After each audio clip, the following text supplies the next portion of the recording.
Well, good afternoon, everyone. I'd like to call to order this Tuesday, February 27th meeting of the Pierce County Council. The time is 3:06 p.m.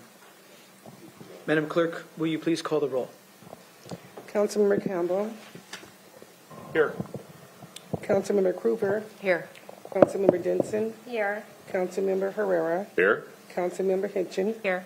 Councilmember Morrell. Here. And Councilmember Mello. Here. There are 7 members present, Mr. Chair. We have all 7 members present and a quorum. Item number 3 is our Pledge of Allegiance to the flag and our land acknowledgement. Please join us in listening to the land acknowledgement and Pledge of Allegiance to the flag, led by Councilmember Hitchin, followed by a moment of silence dedicated to our men and women serving overseas in the military. Councilmember Hitchin.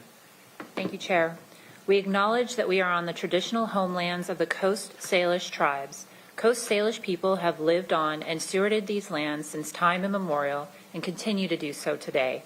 We recognize that this land acknowledgement is just one small step towards true allyship, and we commit to uplifting the voices, experiences, and histories of the Indigenous people of this land. I'd like now to invite all that can stand to please do so. The flags are in the back, and join me in the Pledge of Allegiance with a moment of silence. I pledge allegiance to the flag of the United States of America and to the republic for which it stands, one nation, under God, indivisible, with liberty and justice for all.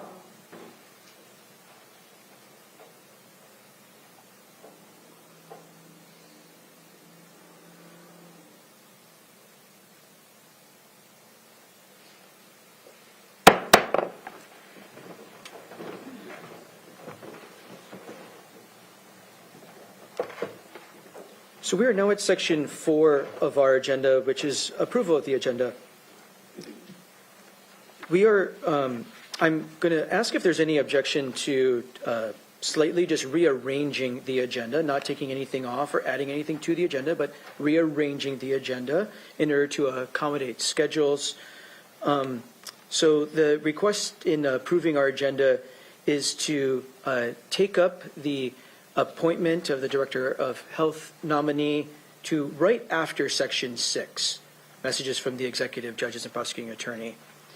The other rearranging request will be to take the Women's History Month proclamation first under proclamations, again, accommodating some schedules, and then we would move to the Read Across America proclamation.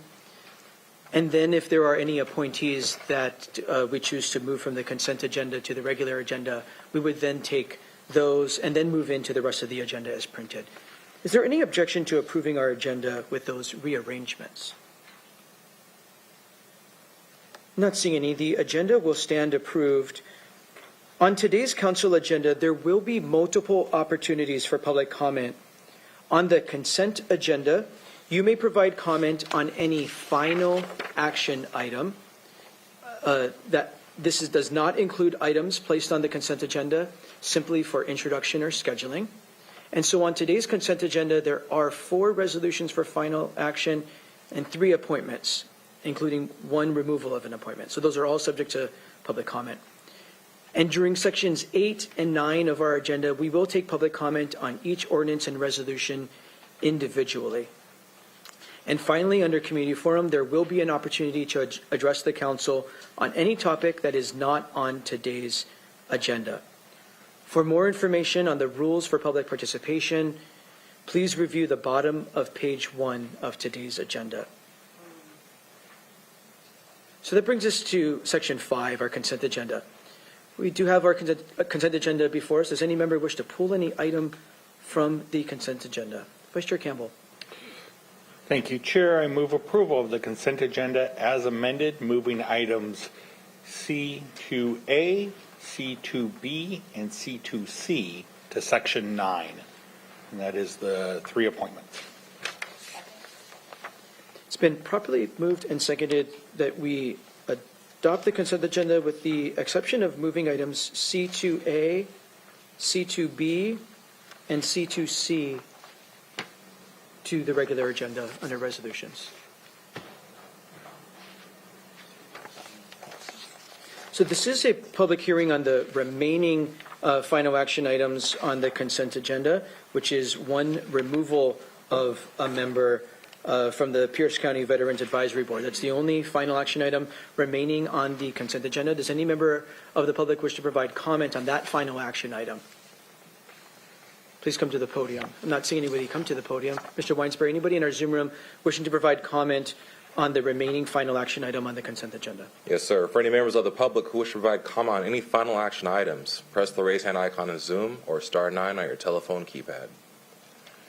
And it looks like we have one hand this time, last name ending in Moss. Please state your name for the record.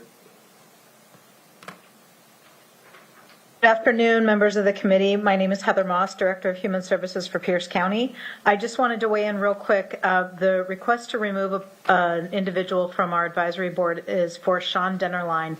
You all may recall that Sean was a valued employee of Pierce County Human Services. He is a great worker, and he remains a strong proponent and partner in our work.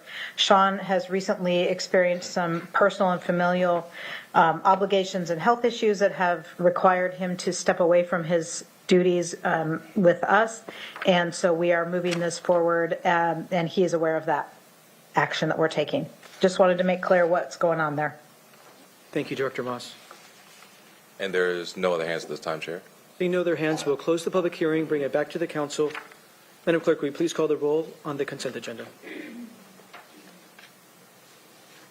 Councilmember Groover, Aye. Councilmember Jensen, Aye. Councilmember Herrera, Aye. Councilmember Hitchin, Aye. Councilmember Morel, Aye.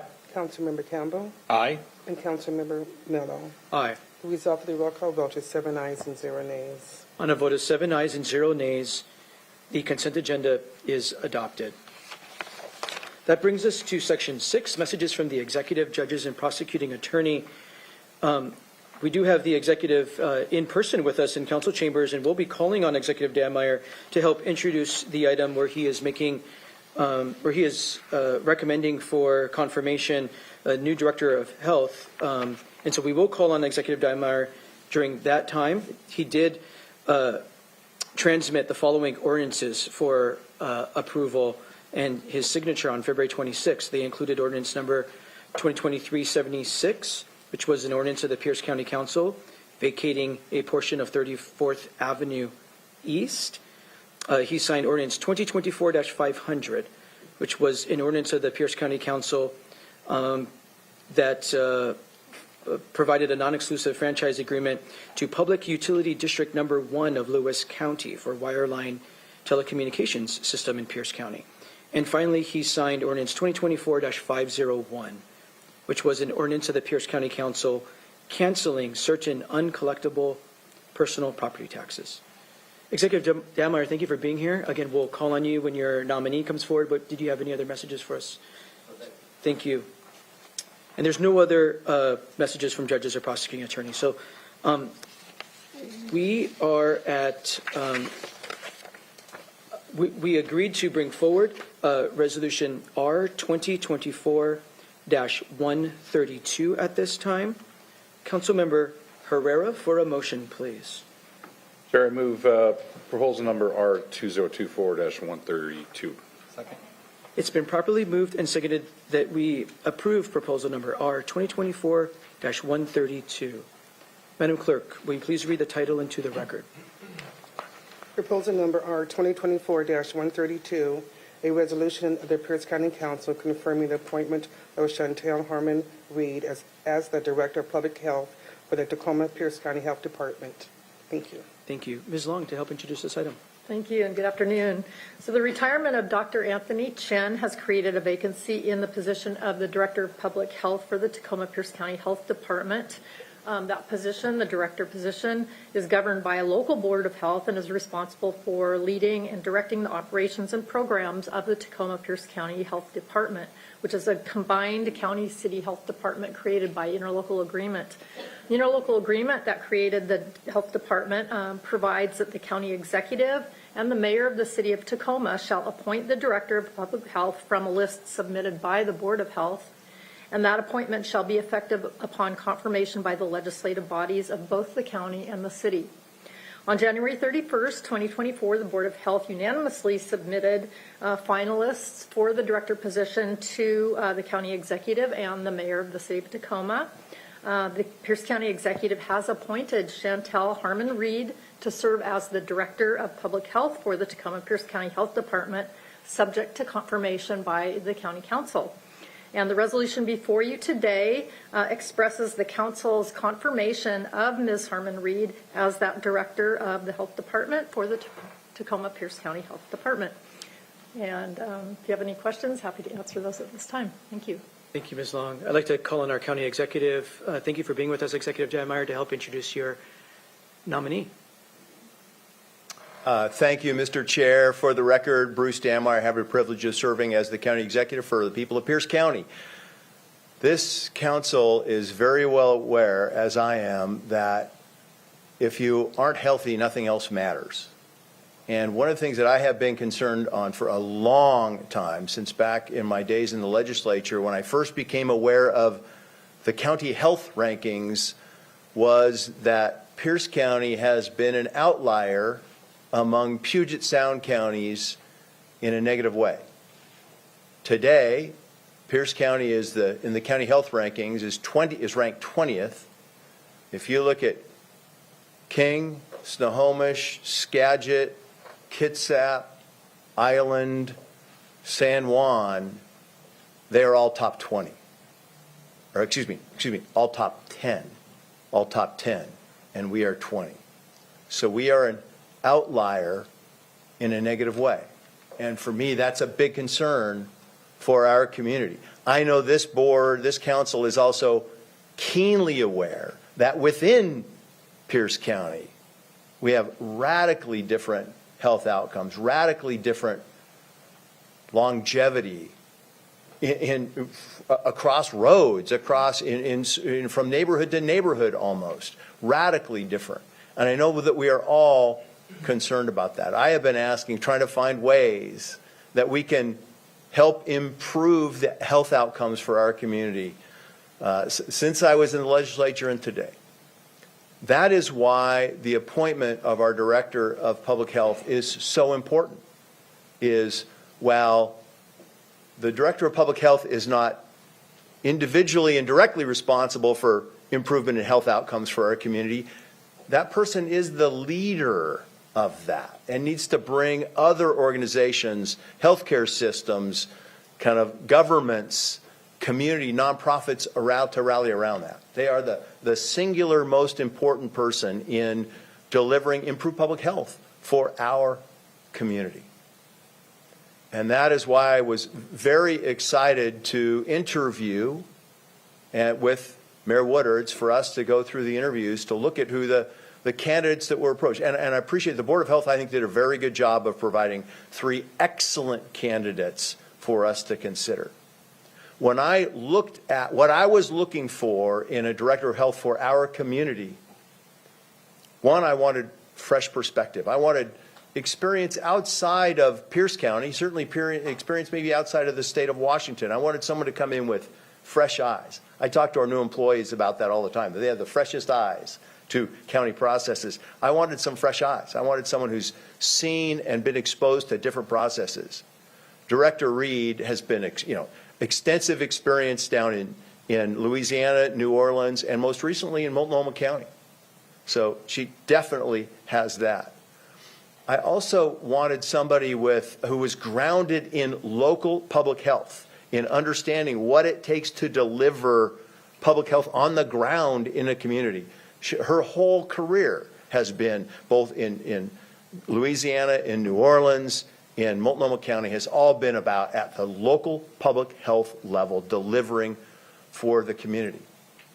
I also wanted somebody that was a proven leader that we could count on in this scenario. And again, she checks that box well. Most notably, recently, I was very impressed that while down in Multnomah, even as a relatively recent hire at a key division level, she was the interim director for the department while they were going through research. That's impressive. That says a lot about the leadership and how she landed there. And what I also wanted was a dynamic leader, somebody who could inspire, somebody who was passionate, whose leadership was infectious, that could rally people around making our community healthier for everybody in our community. And there is no question, and I know that you had the chance to visit with Director Reed at your study session at lunch. I think you got a flavor for who she is and the leadership that she brings to our community. I could not be more excited to present Director Reed to you for confirmation. She is an outstanding candidate. Among outstanding candidates, she emerged as the most outstanding, and I think is the right person to lead our local health department. So with that, I urge your confirmation of her and would stand for any questions the council may have. Thank you. I will soon invite Chantel to the podium to further introduce herself to the community, but are there any questions for Executive Dammeyer about his appointee before we move to Chantel? Thank you, Executive Dammeyer. Thank you so much. Well, as Executive Dammeyer indicated, we did have an opportunity to have a confirmation hearing with Chantel Harmon Reed being jointly recommended by Executive Dammeyer and Mayor Woodards. And I would like to invite to the podium Chantel Harmon Reed to further introduce herself. Again, this is really for the public's benefit. This is your opportunity to continue to introduce yourself to this community. We did have an extended period of time over the noon hour to ask questions, and we've had the benefit of the written materials and colleagues on the Public Health Board who have interviewed you and recommended you as a finalist. So we've had some time, but the public hasn't, and so this is also a benefit for the public to begin to get to know you. Absolutely. Thank you, Chair Mello, and thank you, County Exec Dammeyer. I am Chantel Harmon Reed, and I am very esteemed to be here to share with you all and share who I am. I have been in healthcare for over 17 years, and I am just, really honored and humbled to stand before you today, just as your newly appointed and hopefully soon to be confirmed Director of Public Health for the Tacoma-Pierce County Health Department. I have been committed to healthcare for several years. I have been sharing for, quite some time on social determinants of health, for healthcare, for community, but not only that, collaborative partnerships, private sector, public sector, but just making sure that we know that a community is only as good as we build on our relationships, on crossing over the aisle to do what we need to do to make sure that we leverage those opportunities. I stand before you humbly to say we can do this together. There are county health rankings, there are partnerships, there are collaborations, but I can't wait to be able to do those things here before you today. Thank you very much. Are there questions for Chantel Harmon Reed that anybody would like to ask? I don't see further questions by council. Again, we had our opportunity to ask a lot of questions at the noon study session and at your confirmation hearing, so thank you so much for being with us. Thank you. This is a public hearing, so we'll open up a public hearing on the appointment of Chantel Harmon Reed as the next Director of Public Health. We'll start here in Chambers. Anybody in Chambers wish to provide comment? We'll invite you to the podium. Not seeing anybody in Chambers. Don't take that as an offense. It's a good thing. Mr. Weinsberg, anybody in our Zoom room? Yes, sir. For any members of the public who wish to provide comment on proposal number R 2024-132, press the raise hand icon on Zoom or *9 on your telephone keypad. And we have no hands this time, Chair. Seeing no hands, we'll close the public hearing, bring it back to the council. Are there final remarks by council members? Vice Chair Campbell. Thank you, Chair. Soon-to-be Director, thank you for joining us. Appreciated through the whole process, what you've brought, the energy that you brought, the ideas that you've brought, and talking with you today at study session. I really appreciate your commitment to health disparities, understanding them, tracking that data, and making sure we're very public about it. I know in my district there are people born in some zip codes that will live statistically 20 years less than people born in other zip codes within this county. That's just not acceptable, and we need to continue to work on that. And your understanding, I believe you said you wrote a whole dissertation on health disparities. And so that is the type of energy that I know we need at our health department, that we need in Pierce County, and that we need to be centering in the work that we do. And so I'm so proud to be voting to confirm you today. Thank you. Thank you, Vice Chair Campbell. Councilmember Hitchin. Thank you, Chair. For the public's sake, a little context, Dr. Chen's not been with us for a while officially, and we've been looking for a long time. And we did this intentionally because we knew the next director of the Tacoma-Pierce County Health Department needed to be a very wonderful, special person that was really going to help us recover from COVID, work on our health disparities, tackle our opioid crisis. We're throwing a lot at you, Chantel. And so just when we went out the first time, we didn't find the person. And we struggled with this. I was on that committee. We really struggled because we knew we wanted somebody to be leading us sooner rather than later, but we just didn't find the one.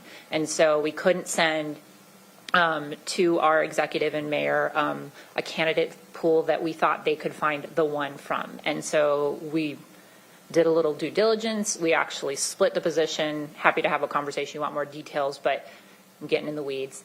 The point is, we then went out and we re-interviewed with a new candidate pool, a much broader candidate pool, and we found the one. So really pleased with the candidates that came to the table. The process brought community in. People that work for the health department were part of the process. This was not done just between a couple people talking on behalf of the county. It really was a well-done, thoughtful process. So thank you to the health department that led and put that together, to all the volunteers that spent 9 months doing interviews and reviewing paperwork and going through things.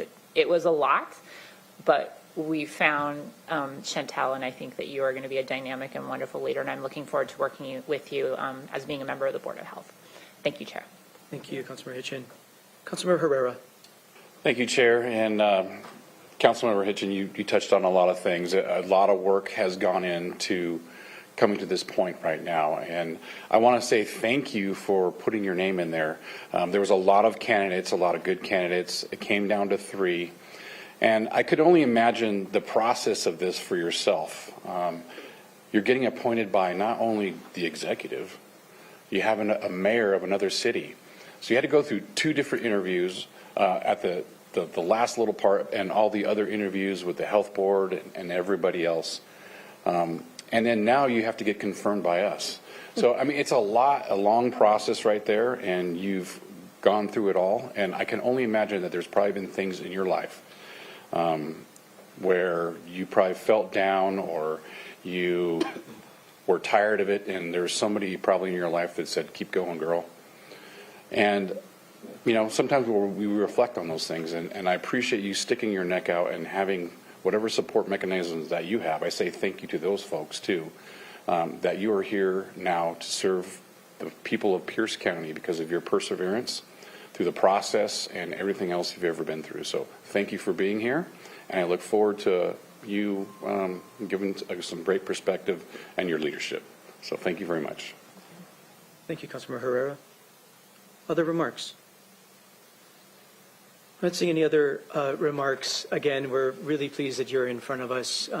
We're deeply grateful to the heavy lifting and hard work of the Board of Health and the leadership of the Board of Health, who put a lot of effort working with a consulting team to find the right candidates to put before Executive Dabmeyer and Mayor Woodards, and have conferred with Councilmember Hitchin often throughout this very thoughtful process, and it took this decision incredibly seriously. With a tremendous amount of hard work and thoughtfulness and hours were put in by leadership of the Board of Health. So thank you, Councilmember Hitchin, for your leadership. As has been noted by the executive and others, we ask so much of our public health department. You are really leading on everything from the opioid crisis to surface water and septic systems and surface water. to food safety in our restaurants. When people show up at a restaurant or grocery store, we expect the food to be safe. And so many other topics we ask you to really lead on. And as many of my colleagues have indicated, health disparities is really important to us. We're grateful for your business mind. We delved into your business background and your business mind and entrepreneurial spirit, and how important it is to work with the private sector in these many important endeavors. But that you also, in studying your background, as Vice Chair Campbell and Councilmember Hitchin especially bear down on your commitment to health disparities and helping us tackle health disparities, and your commitment and just your expertise in the social determinants of health, and that you really truly understand that racism and income and our built environment really, really dictate someone's life expectancy. And you have deep experience in that to bring to this community, and we're really excited for your leadership. Madam Clerk, can you please call the roll on Resolution 2024-132? Yes. Councilmember Denson. Aye. Councilmember Herrera. Aye. Councilmember Hitchin. Aye. Councilmember Morrell. Aye. Councilmember Campbell. Aye. Councilmember Krueger. Aye. And Councilmember Mello. Aye. The result of the roll call vote is 7 ayes and 0 nays. On a vote of 7 ayes and 0 nays, the resolution is adopted, and you are confirmed by the Pierce County Council. Congratulations.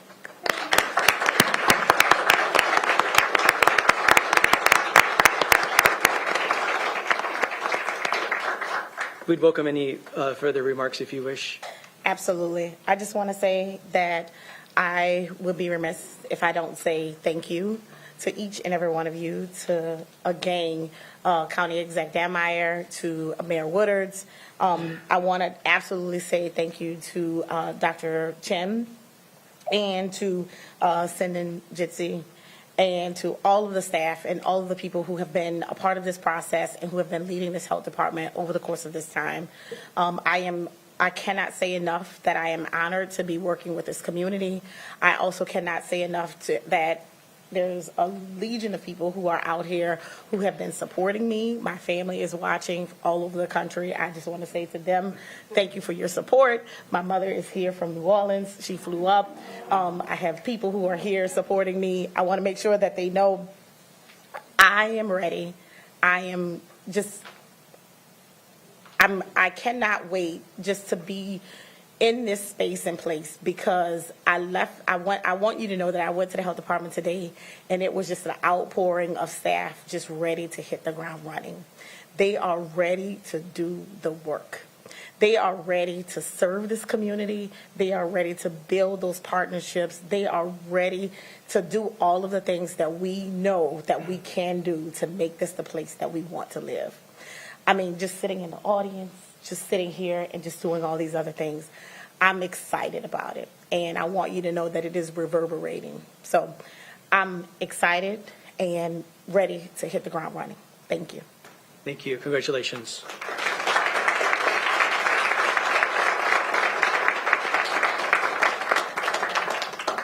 For the public's benefit, just reminding you, the next step in her confirmation process is this evening at the Tacoma City Council for the final step in her confirmation process. Good luck with that. They're not as nice as we are. And there's more of them. Again, in order to accommodate schedules from some of our guests, we are moving to proclamations and moving to our Women's History Month proclamation. Council will be proclaiming March 2024 as Women's History Month in Pierce County, Washington. And I'd like to invite the following recipients to the podium.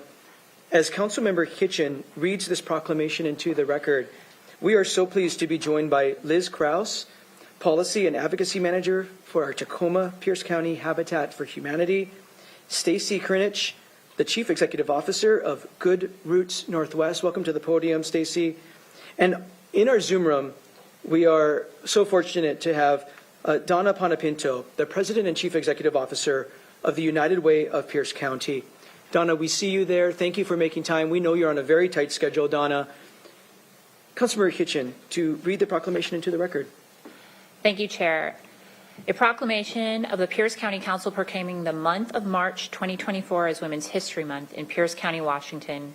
Whereas this year's theme is Inspired Inclusion and the determined spirit and diverse contribution of women from every race, class, and cultural background have forever shaped our communities, our county, our state, our nation, and our world, enriching its history, fortifying its foundation in countless known and unknown ways.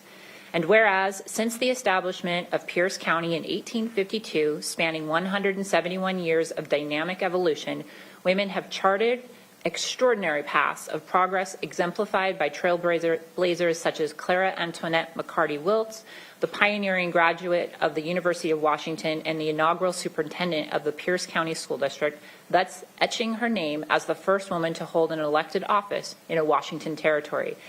And whereas the bold journalistic endeavors of Bernice Newell during President Theodore Roosevelt's visit to Tacoma in 1903 stand as testament to the power of a women's voice, and her impassioned writing paved the way for the recognition of Point Defiance Park, embodying the tenacity and determination of Pierce County's civic heritage.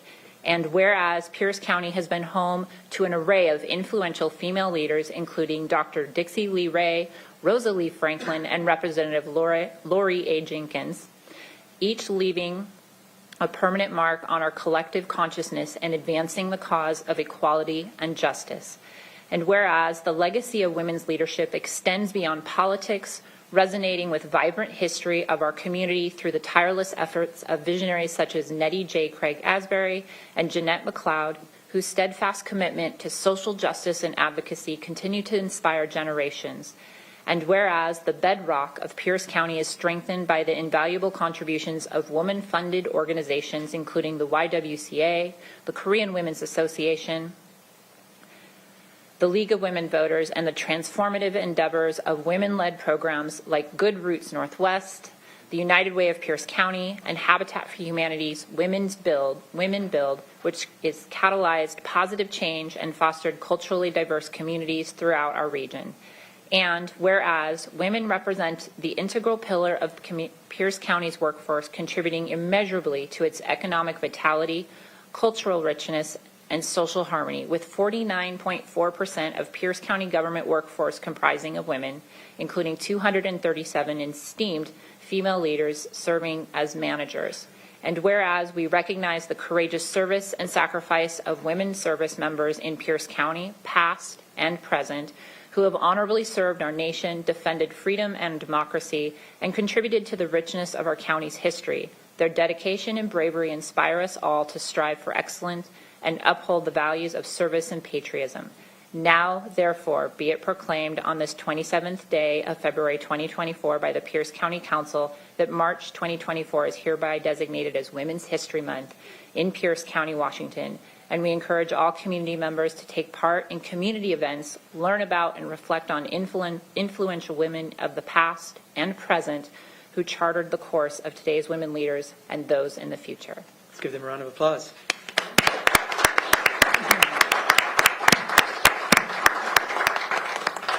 Councilmember Hitchin, I know, put a lot of thought into being very deliberate about who we invited to accept this proclamation. So thank you to all three of you for accepting our invitation. Ms. Panapinto, could we turn to you first for some remarks? Wonderful. Well, thank you, Chair. Can you hear me? We can hear you well. Okay. Thank you, Chair Mello, Council Member Hitchin, and all the other council members. This is such an honor, and I wish I could be there with you, and you know that I would if I could.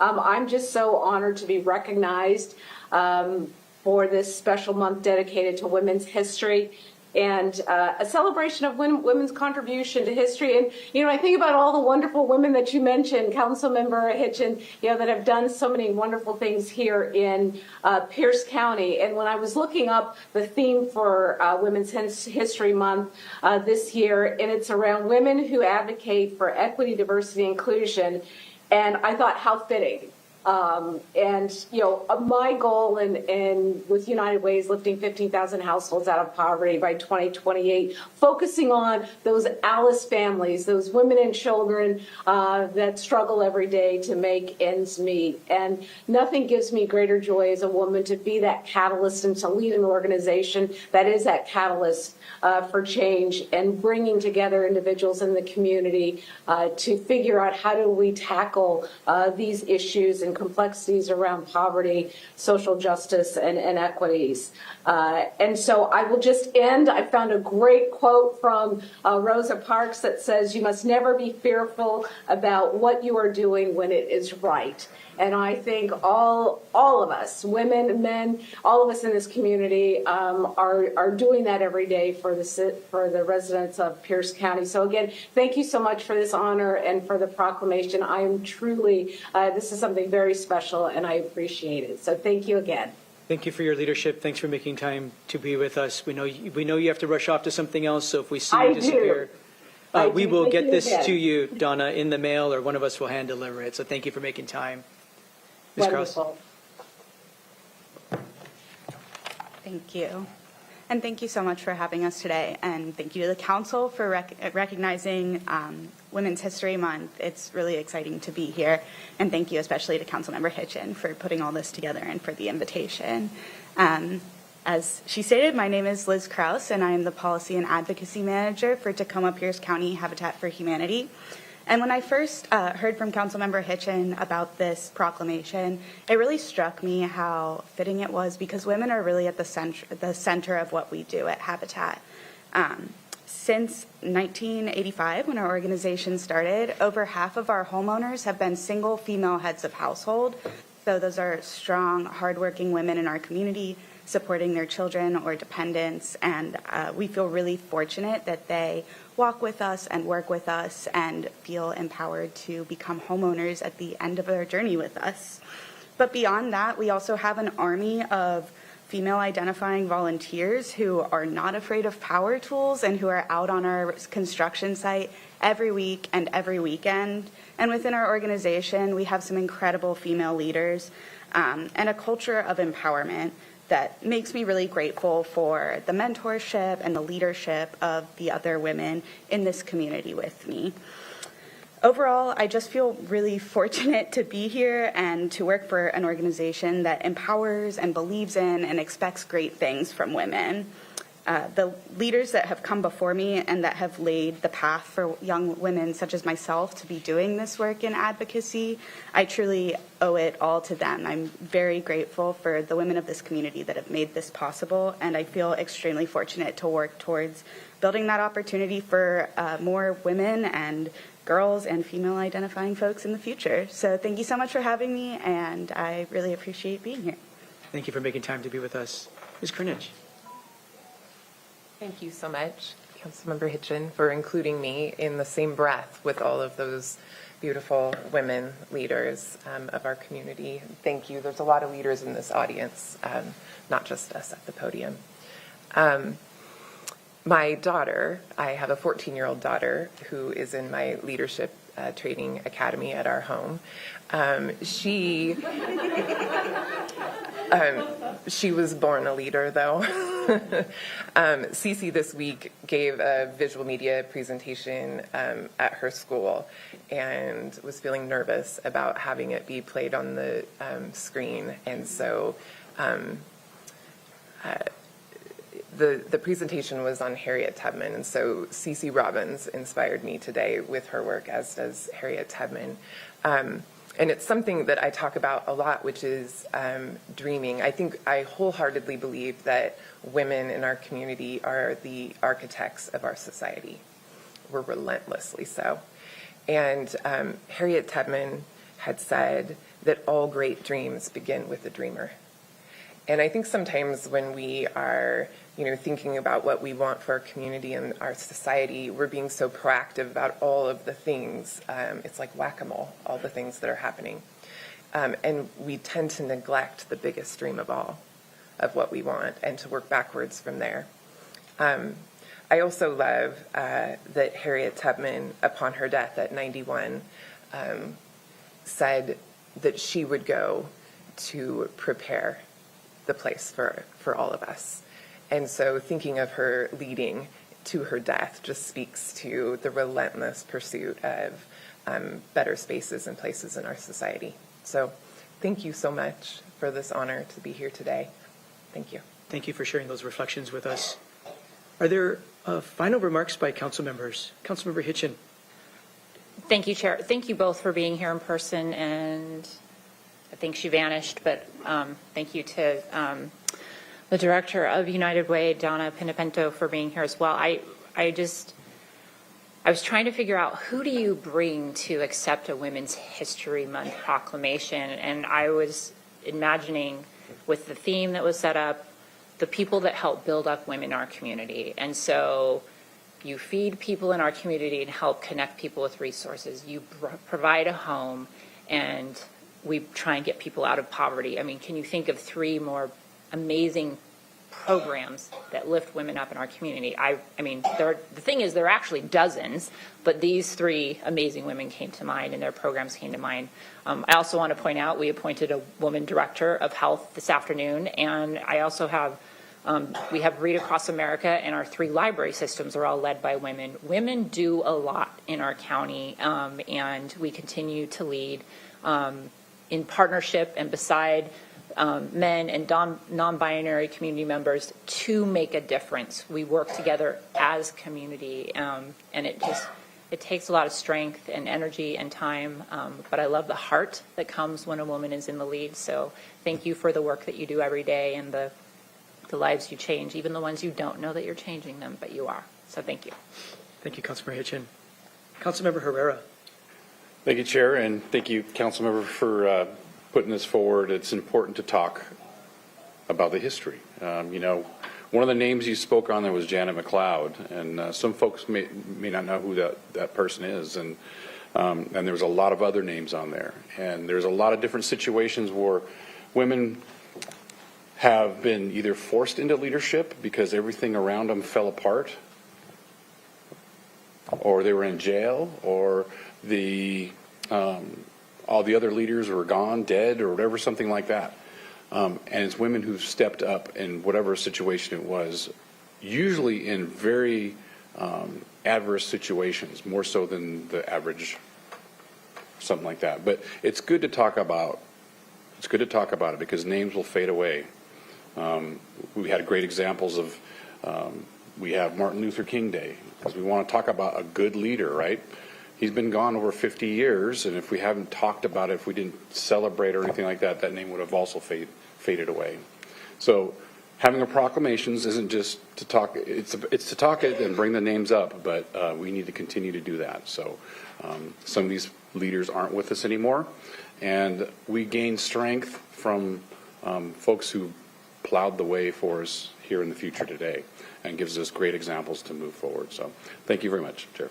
Thank you, Councilmember Herrera. Any other remarks? Well, thank you, Councilmember Hitchin, for making sure we took time to celebrate Women's History Month. I know there's all sorts of activities going on at libraries and other community civic spaces to celebrate Women's History Month, and it's a great honor to celebrate with these 3 women leaders. So thank you for making time and for what you do. I love the frame that Councilmember Hitchin put as to why she asked you 3 in particular to be here. We're also using Women's History Month as an opportunity to announce to the community the launch of Tacoma Pierce County's Guaranteed Basic Income 2.0 program. So actually the first day of Women's History Month, this Friday, March 1st, Tacoma and Pierce County, in partnership with the United Way of Pierce County, thank you, Donna, will be launching the second version of our Guaranteed Basic Income pilot project. So 170 families will be chosen through lottery in certain zip codes, Central, South Tacoma, and Parkland. So we're expanding the Guaranteed Basic Income pilot project into unincorporated Pierce County this year for the first time, into Parkland. And the dovetail here with Women's History Month is, well, not only is Donna Pinapento and our partners at United Way of Pierce County administering the Guaranteed Basic Income pilot project for us, but in order to be part of that lottery, you do need to live in certain zip codes because there's not enough funds to go everywhere. So it is by zip codes that have dense populations of people of color, dense populations of low-income folks. But also you must be a single head of household and employed, an Alice family as referenced by United Way of Pierce County. So asset limited income with children. So you need to be employed with children and single head of household. Most of these folks, by that definition, are going to be women because women continue to be primary caregivers in our society. So just by definition, you also need to be low income in order to be in the pilot. So you need to be between 100 and 200% of the federal poverty level. All this information is on the United Way of Pierce County website. But it's really exciting that on the first day of Women's History Month, we're launching the lottery. There's only a week to apply for the lottery and then go through the process with United Way of Pierce County to be selected. But 170 families will be selected. And again, just by virtue of the criteria and what we learned from the 1.0 that we did last year, the vast majority of these recipients will be women who have children at home, who are employed, but just need a little bit of extra support to get out of poverty. So we're excited about that. Folks will see a lot more to come about that. With that, we would love to invite you to come up here and help take a photo so we can celebrate Women's History Month.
Thank you again to our guests for Women's History Month. Next, the Council is proclaiming the week of March the 2nd through the 9th, 2024, as Read Across America in Pierce County, Washington. I'd like to invite the following recipients to the podium. Nicole Erickson, Library Director of the City of Puyallup. Hi, welcome. Gretchen Kazarati, the Director of our Pierce County Library System. Gretchen, thank you for being with us. And Kate Larson, the Library Director for the Tacoma Public Library System. Thank you to all three of you. If I know you have other staff here, so if you want to come up and surround your amazing directors, you are encouraged and welcome to come up so they're not lonely up there. It's so fun to have you all here in chambers with us. And I'd like to call on Councilmember Herrera to read this proclamation into the record. Councilmember Herrera. Thank you, Chair, and hopefully I can get through this read for Read Across America with no hiccups. Pressure's on. Lots of pressure. A proclamation of the Pierce County Council proclaiming March 2nd through March 9th, 2024 as Read Across America Week. Whereas on Read Across America Week, the Pierce County Council recognizes the value of literacy to our republic, and we celebrate the books that inspire our children to dream big, expand the limits of their understanding, and explore perspectives and cultures through the eyes of others. And whereas we honor educators, parents, librarians, authors, mentors, and everyone who fostered the power of reading to open doors of opportunity and build greater awareness about the complex world around us. And whereas books impart lessons that enrich our lives, stimulate our curiosity, promote complementation and reflection, and affirm the myriad of possibilities available to everyone.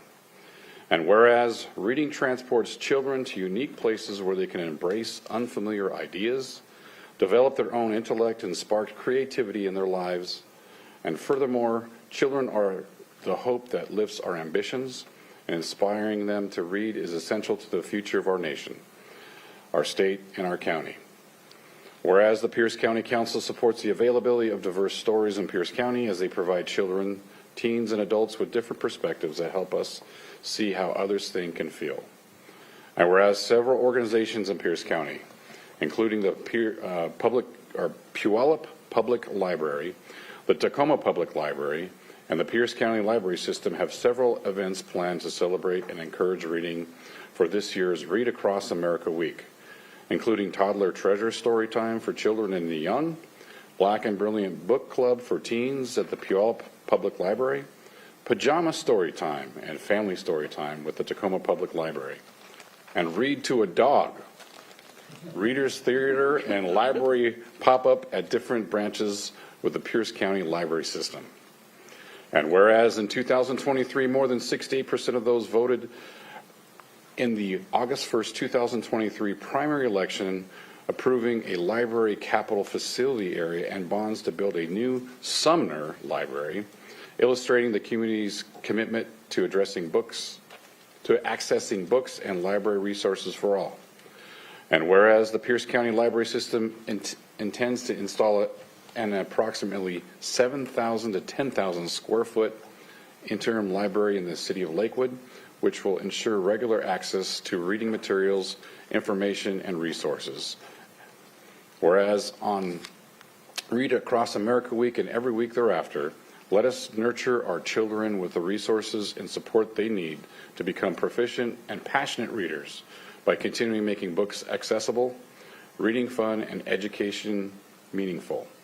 And let us continue striving to put the next generation of Americans on the path of lifelong learning and limitless possibilities. Now, therefore, be it proclaimed on this 27th day of February 2024 by the Pierce County Council that March 2nd through March 9th, 2024 is Read Across America Week in Pierce County. And the council encourages all community members to join in the many local events hosted by the library systems throughout Pierce County to read with their children, pick up a book, and read for themselves at a local library or through the Libby app for electronic contact for the library. Event information is available at cityofpuyallup.org, Library for the Puyallup Public Library, TacomaLibrary.org for the Tacoma Public Library, and mypclps.org for the Pierce County Library System. I messed it up a little bit, but that's it, Chair. Thank you. Let's give them a round of applause.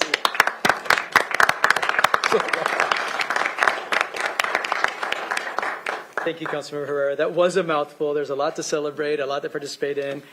Ms. Cazzarati, Dr. Cazzarati, you're up. Thank you, Chair Mello, and to all the members of Council, Councilwoman Hitchin for sponsoring and inviting us all to be here for this resolution, this proclamation today. Here in Pierce County, we are so fortunate to have these three library systems working together to help people find information, become better readers, and support all readers, no matter how old they are.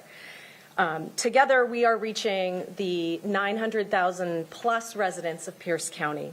And we share our resources so that people can borrow books and other materials from any of our libraries, use our fast internet, and attend programs like story times or classes, as well as classes on technology and other types of services, all for free. Read Across America started in 1998 by the National Education Association as a big celebration of reading.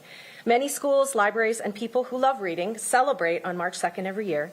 But the NEA also gives resources and ideas for reading activities all year round. Today, we're here to also share a little bit about how our libraries help people access books and learning all year long, as well as celebrating on Read Across America Day this weekend. So I'm going to share just a little bit about how we can help our youngest children become readers, and then I'll invite Nicole and Kate as well to speak to a little bit about how their libraries provide these services as well. The importance of early literacy to success in life is well documented. Research shows that kids need two things to become good readers: lots of exposure to reading materials like books, and someone who cares about them to share those materials with. The public library meets both of those requirements. Families can borrow books from any of our 3 library systems, both physical and digital, and we have a wide range of books that reflect the diversity of our community so that kids can see themselves in stories and learn about people who are different from them. Our libraries have programs that help kids get ready for school and learn to love books. We show parents how important these skills are and how to reinforce them at home. There are 5 simple things that parents can do with their young kids to develop critical brain connections for learning to read. Read, talk, sing, write, and play. Read together. Read anything. Read a menu. Read the books that you're reading at home. Read anything that you can see print in the world around you. Talk about things. The more language that kids are exposed to before they start school will help them more easily learn to read when they are in school. Sing songs, make up silly songs. Put a melody to a nursery rhyme. Write, draw, use your hands, build those motor skills, and to play games with your imagination. While our libraries offer many free early learning programs for young kids, school-age kids and families every week, this Saturday on Read Across America Day at PCLS branches, we have several different events at different branches. Some of our activities include baby story time at the Parkland Spanaway branch, family STEAM and stories out in Sumner, Kaleidoscope Play and Learn at Summit, Spanish-English bilingual story time in Tillicum, and we have a few programs for teens and adults as well. As mentioned, all of our programs are free to attend and listed on our website, mypcls.org. And we want to thank again Councilmember Hitchen and Pierce County Council for supporting reading and literacy with this proclamation. We're proud to offer these collections and programs that help kids and families become readers at our local libraries. Nicole. Thank you. I'm Nicole Erickson from the Puyallup Library. I'm here with some of my brilliant and awesome teammates representing Puyallup. And we're just so honored to be here. Thank you so much for inviting us. And we're honored to be here with our neighboring partner libraries. Some of the things that we are doing to celebrate Read Across America Week. Aaliyah, our library services manager, is hosting Great Decisions. It's an adult program. We also have our teen librarian, Stellan, who is doing creation stations for teens. And our outreach technician, Debbie, is speaking about Read Across America in Shush, our podcast. Some of the things I think that really matter with libraries is how we build community. And we do that through copious volunteer opportunities and making those connections, also by having meaningful programs that reach all of our patrons and all of our community, and also by seamlessly partnering with so many other organizations so that we are a seamless web of support for our most vulnerable. Also, I just want to point out that it's very funny that we are going in alphabetical order here. So now, here's Kate from Tacoma. Good afternoon, Council. Thank you for having us here today. I'm Kate Larson. I'm the Director of Tacoma Public Library. I'm also joined by many of our awesome staff. Thank you for coming with me. Tacoma Public Library has a vision of being radically welcoming, a trusted community hub where all people can find joy, compassion, and inspiration. As a public library system, we are not unique in holding this vision. In our public libraries, the condition of modern life that exacerbate polarization, isolation, and extremism are met with civic discourse and welcoming. Connections, knowledge sharing, and support are fostered in public libraries. Last year, our United States Surgeon General named the decline of social connection a public health concern in a report titled Our Epidemic of Loneliness and Isolation. In it, he said, "A culture of connection is vital to creating the changes needed in society.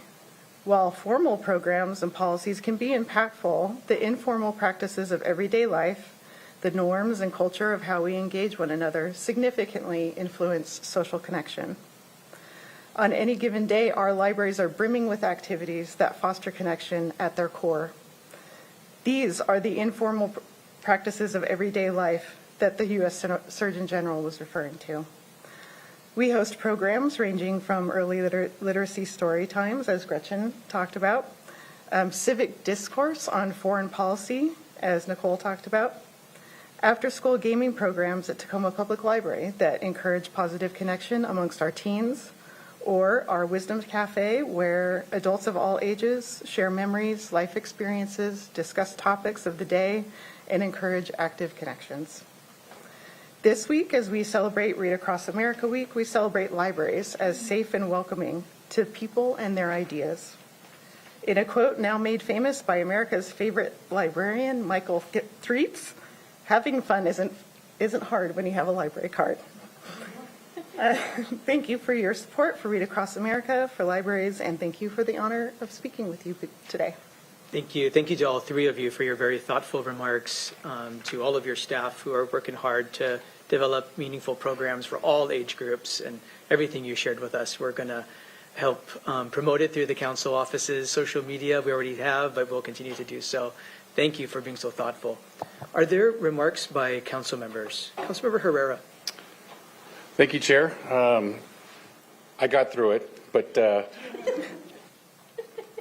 it was good to read this. So what I really want to talk about is if anybody's been in the military and who were deployed somewhere else in another country, they might have been to countries that literacy was a privilege, where not everybody's literate. And when it comes to even women, where maybe aren't allowed to go to school or be literate or anything like that. And, you know, sometimes here in America, we take that for granted a little bit. And, you know, focusing on the literacy, how important that is, America figured that out a long time ago. And that's where our school systems came up. It started with that, being literate, reading. I'm not going to say how old I am, but I remember, this is not new, you know, Read Across America Week is not something new. I remember as a kid watching on TV, Riff. Reading is fundamental. Those commercials were on all the time. And it was a program that brought books to kids that didn't have access to books. We didn't have internet.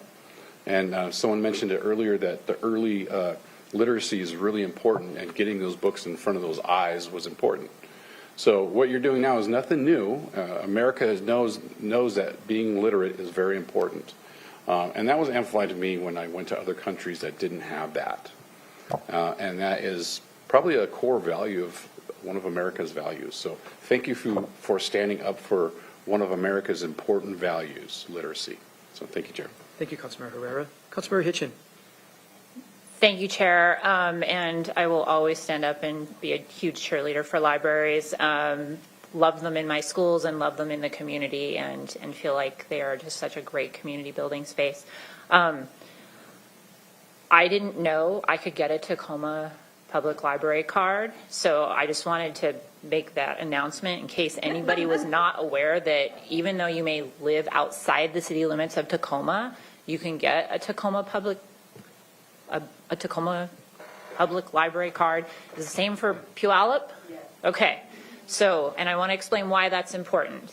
There's a Libby app, and when you have the Libby app, if you have multiple libraries listed, it means this library system might have the book you want right now, and you don't have to wait. And it allows you to check that right there on the app. So if you are like me and read just a little bit, I read 79 books last year, so not last week, last year. Yeah. But it also allows you to look at, like, if you want to learn something. So we're in the middle of comprehensive planning, and there was an excellent book called The Color of Law, The Forgotten History of How Government Segregated America. And I wanted to read that as going into this work that I'm doing as an elected official. I wanted to better understand how teens were struggling right now. So again, just went on to Libby, searched teens and trauma, and ended up with the emotional lives of teenagers, raising connected, capable, and capable, compassionate adolescents. Fantastic. And it was all like, it was an audiobook. And then when I was like, stop learning, just do for fun, I read the sequel to Ready Player One, which was Ready Player Two. And all of those, like, I just got on my Libby app, and it's so easy. The paperwork was minimal. I'm super excited now. I have 2. Maybe I'll have to come down and check out Puyallup, so I'll have 3. But they're here to provide opportunity for us to learn, grow, and enjoy our community, learn our history, live through other people's experiences through written word, and just relax sometimes. So they have so much to offer, and if you are lost and not sure, go in and talk to a librarian. They are a wealth of knowledge and can point you in a huge number of directions and help you find inspiration, find a new career, find a new pathway, find help. That's their job. That's why they're there. So check out a library this weekend. They're a great place to be. Thanks. Thank you, Councilor Hitchin. Thanks for those plugs. Other remarks? Vice Chair Campbell. Thank you, Chair. Thank you all very much for coming and sharing with us. I too remember the riff, and I won't share my age so that thank you very much for all that you do in our community. The repository of knowledge that our libraries are is incredible. And I know this is about reading and books, and let's celebrate books, absolutely, but I would be remiss in my duties if I didn't mention that with streaming being the way it is today, hundreds of thousands of movies that have been made are not available to the general public anymore, except through your public libraries. And so I encourage people to continue to seek out those films that someone in Hollywood decided shouldn't be streaming right now, because we still have those films, and there are incredible stories being told through film. Thank you, Chair. Thank you. Well, thank you again for being with us and all that you do to create interesting programs for folks to engage and learn. Pretty easy for us to wrap our brain around what our public library systems do to promote literacy, literally reading literacy. You've been doing that for some time and continue to do it in very creative ways and special ways to engage different kinds of audiences. And it is the great equalizer of place. But you've also figured out how to design programs for digital literacy. And digital literacy is so important to this modern economy. And it's why the council placed $500,000 in our biennial budget for organizations like yours. Hopefully you'll respond when the request for proposals comes out, to promote digital literacy in our communities, right? So many people don't know the basics, and they need to be digitally literate in order to participate in this economy. So you create all those different spaces, which are so important. I'll just close by again celebrating the hard work of all of you. And the Pierce County Library System had a huge lift in helping to build a brand new library in the city of Sumner. Congratulations again. There's for the bond issuances to happen, to actually finance and build the library, council has to be involved in order to support our library in doing that. And that meeting is actually happening in just 2 weeks. And council members Herrera, Morell, and Hitchin have all agreed to be on what we call the Library Capital Facilities Area Board, the LCFA, yet another acronym, to support our library system in issuing those bonds and providing necessary oversight and building that new library in the community of Sumner. We're really excited about that. We know there's challenges across all of our systems. The Tacoma Public Library downtown branch is right across the street from where we are right now. It's undergoing a major renovation. Congratulations. But you all are investing in our communities in so many different ways. Again, we'll help promote many of the innovative programs that you're deploying. And thank you for all that you do to raise the literacy of our community. Could we ask the 3 directors to join us up here and the rest of the library staff to be down here in front of us and allow us to take a picture with you?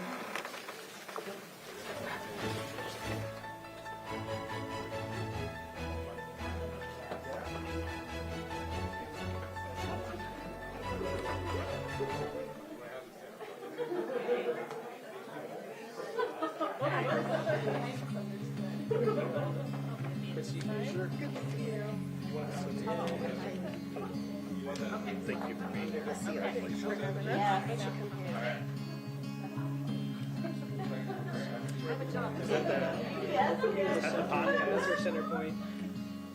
How we doing, Brian? We're looking pretty good. Space.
So, council members, we're going back to the appointment resolutions that you pulled from the consent agenda.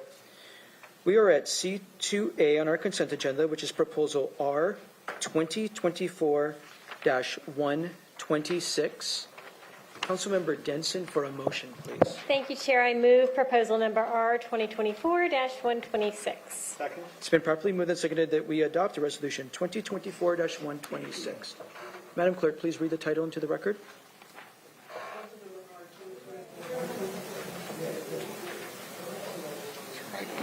Yeah, it says it's on. Excuse me, sir. Let me start over. Thank you. Proposal number R 2024-126, a resolution of the Pierce County Council confirming the appointment of one new member, Tony DeMarco, to the Gig Harbor Peninsula Land Use Advisory Commission. Thank you. Thank you. Tony, I'm sorry, there's a lot to be aware of here. There you are. You are online. Tony, thank you for being so patient and waiting all this time. We are really grateful of your interest in serving on the Gig Harbor Peninsula Land Use Advisory Commission. We would love to hear just a few words from you. We have the benefit of your written materials, but we'd love to hear a little bit about you and why you wish to serve. Sorry, could you repeat that, please? Thank you. We would love for you to briefly introduce yourself and share why you wish to serve. Oh, okay. Tony DeMarco, I reside in Gig Harbor, Washington. I guess my main motivation is to participate in some way to preserve the area that we call home and how wonderful it is. At the same time, trying to regulate growth in a way that makes sense. So that's a fine line that you have to walk. And if we can continue to work and have some type of balance, then our environment will be what it is now, and it will remain to be a wonderful place to live. So hopefully I can assist in that process. Thank you. Thank you for your willingness to serve. Are there questions for Tony DeMarco before we open this up for a public hearing? I don't see any. This is a public hearing on the appointment of Tony DeMarco to the Gig Harbor Peninsula Land Use Advisory Commission. Anyone here in chambers wish to provide comment? We'll invite you to the podium. I'm not seeing anybody in council chambers. Mr. Weinsberry, anybody in our Zoom room? Yes, sir. For any members of the public who wish to provide comment on proposal number R 2024-126, press the raise hand icon on Zoom or *9 on your telephone keypad. And there are no hands at this time, Chair. Seeing no hands, we'll close the public hearing, bring it back to council. Are there final remarks by council members? Councilmember Denson. Yes, thank you, Chair. I just want to thank Mr. DeMarco for stepping forward to serve on the Gig Harbor Land Use Advisory Commission. I've had the pleasure of knowing Mr. DeMarco and his wonderful wife for many years. They are business owners in the Gig Harbor community, so we've been a part of a number of groups together. And I know that Mr. DeMarco is just sincerely passionate about the Gig Harbor community and ensuring that it grows in smart, thoughtful ways, and that we retain the character, that we retain the environment that's so important in this, semi-rural area around the city of Gig Harbor that again is so important for so many reasons and so beloved by the DeMarco family and their neighbors. Mr. and Mrs. DeMarco have taken the initiative to get involved when there's been different developments proposed and happening in the unincorporated Gig Harbor area. And as we all know, these are complicated situations. They've done their research. They've reached out to local elected officials. I know they've gotten involved in the Gig Harbor Land Conservation Fund as well. So, it really, really takes dedicated community members that are willing to take the time, out of their busy lives, away from their businesses, away from their families, to really make a difference in their community. And that's what makes any community a really wonderful place to live. People need to care and they need to step forward. And I'm really grateful to Mr. DeMarco for doing so for us today. Thank you so much. Well said. Thank you, Councilmember Denson, and thank you for your willingness to serve, Mr. DeMarco. Madam Clerk, will you please call the roll on Resolution 2024-126? Councilmember Morales. Aye. Councilmember Campbell. Aye. Councilmember Cruver. Aye. Councilmember Denson. Aye. Councilmember Herrera. Aye. Councilmember Hitchin. Aye. And Councilmember Mello. Aye. The result of the roll call vote is 7 ayes and 0 nays. On a vote of 7 ayes and 0 nays, the resolution is adopted. That brings us to Resolution 2024-127. Councilmember Denson for a motion, please. Thank you, Chair. I move proposal number R 2024-127. Second. It's been properly moved and seconded that we adopt Resolution 2024-127. Madam Clerk, please read the title. Proposal number R 2024-127, a resolution of the Pierce County Council confirming the appointment of one new member, Lindsay Samil, to the Gig Harbor Peninsula Land Use Advisory Commission. Thank you. Lindsay, thank you for making time to be with us. Thank you to you as well for being patient for the length of our agenda this morning and your willingness to serve. We would love for you to briefly introduce yourself and share why you wish to serve. Thank you, Chair Mello.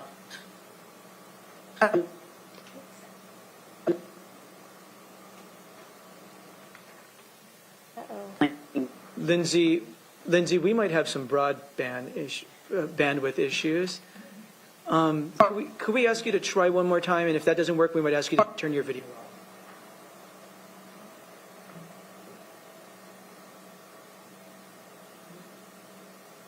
I think we're having bandwidth issues. Resident There we go. of Rose.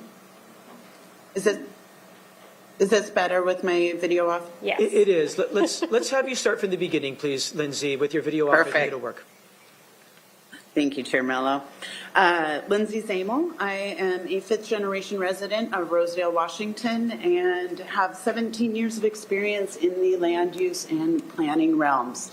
When I saw the vacancies listed for the Gig Harbor Peninsula LUAC, I knew that this was an opportunity for me to share my knowledge as well as support the growth and balance for the rural communities within the Gig Harbor Peninsula area. So I appreciate your consideration of my appointment today. Thank you. Thank you for your interest in serving, and I assure you that Councilmember Denson is working hard on broadband expansion. I am. Are there questions or comments for Ms. Samo before we open this up for a public hearing? I don't see any. This is a public hearing. Is there anyone wishing to provide comment on the appointment of Lindsay Samo to the Gig Harbor Peninsula Land Use Advisory Commission? We'll start here in chambers. Not seeing anybody in chambers, come to the podium. We'll move to the Zoom room. Mr. Weinsberry. Yes, for any members of the public who wish to provide comment on proposal number R 2024-127, press the raise hand icon on Zoom or star 9 on your telephone keypad. And there are no hands at this time, Chair. Seeing no hands, we'll close the public hearing, bring it back to the council. Final remarks by council members. Councilmember Denson. Thank you, Chair. Well, I'm going to echo some of the comments I made before with Mr. DeMarco and thank Ms. Zamel for stepping forward. She's a very busy professional, and as she mentioned, she has a long resume of experience in land use planning, a lot of real practical experience. So she is going to be an incredibly helpful voice to have on the Gig Harbor Land Use Advisory Commission. As she also mentioned, her family has been in the Gig Harbor area for 5 generations, a long time. And not only have they 6, not only have they lived in the area, but they are community leaders. The Zamel name is very well known. For those of you who've spent any time in Gig Harbor, you know Zamel Park, but that is just part of their legacy. So we're really, really appreciative of both her and her whole family's willingness to step forward and take care of the community that they love as their legacy in the community. So thank you, Ms. Zamel. I look forward to a lot of robust conversations with the Gig Harbor LUAC. And I just want to take a quick moment to thank the county executive's office. The Gig Harbor LUAC was getting pretty sparse on members. And so I'm thankful to these 2 very well qualified individuals for stepping forward and to the county executive's office for really helping get this commission not staffed, but well volunteered so they can do the important work that we have to get done in the Gig Harbor Peninsula area. So thank you so much. Thank you. Any other final remarks? Well, briefly, Vice Chair Campbell and I have had the privilege of knowing and working with Lindsay for some time. She was a professional planner at Pierce Transit for some time, and we got to work with Lindsay on some really big significant projects, redesigning the transit system to be more efficient and helping to plan for some big capital improvements to bring transit to more neighborhoods and lots of different exciting initiatives like that. And we got to know how thoughtful Lindsay is, how she brings new ideas. And she's since gone out on private practice and taking her skills and passion for how to prepare for growth into the private sector. And we're really grateful that we still retain her knowledge and support for those of us here in Pierce County with her participation on this commission. So thank you, Lindsay. Madam Clerk, will you please call the roll on Resolution 2024-127? Councilmember Campbell. Aye. Councilmember Krueger. Aye. Councilmember Denson. Aye. Councilmember Herrera. Aye. Councilmember Hitchin. Aye. Councilmember Morrell. Aye. And Councilmember Mello. Aye. The result of the roll call vote is 7 ayes and 0 nays. On a vote of 7 ayes and 0 nays, the resolution is adopted. We're at Resolution 2024-130. Vice Chair Campbell for a motion, please. Thank you, Chair. I move proposal number R 2024-130. It's been properly moved and seconded that we adopt Resolution 2024-130. Madam Clerk, please read the title. Proposal number R 2024-130, a resolution of the Pierce County Council confirming the reappointment of 3 existing members, David Artis, Elaine Nolan, Mina Othman, and the appointment of 1 new member, Delane Homer, to the Pierce County Solid Waste Advisory Committee. Thank you. Thank you. We have a number of these individuals with us. Which of these individuals are in council chambers? Allow me to ask that first. Are any of these individuals here in council chambers? We're going to invite you to the podium. None. So let's turn to the Zoom room. Mr. Weinsberry, I might need your assistance. Are any of these individuals still in the Zoom room?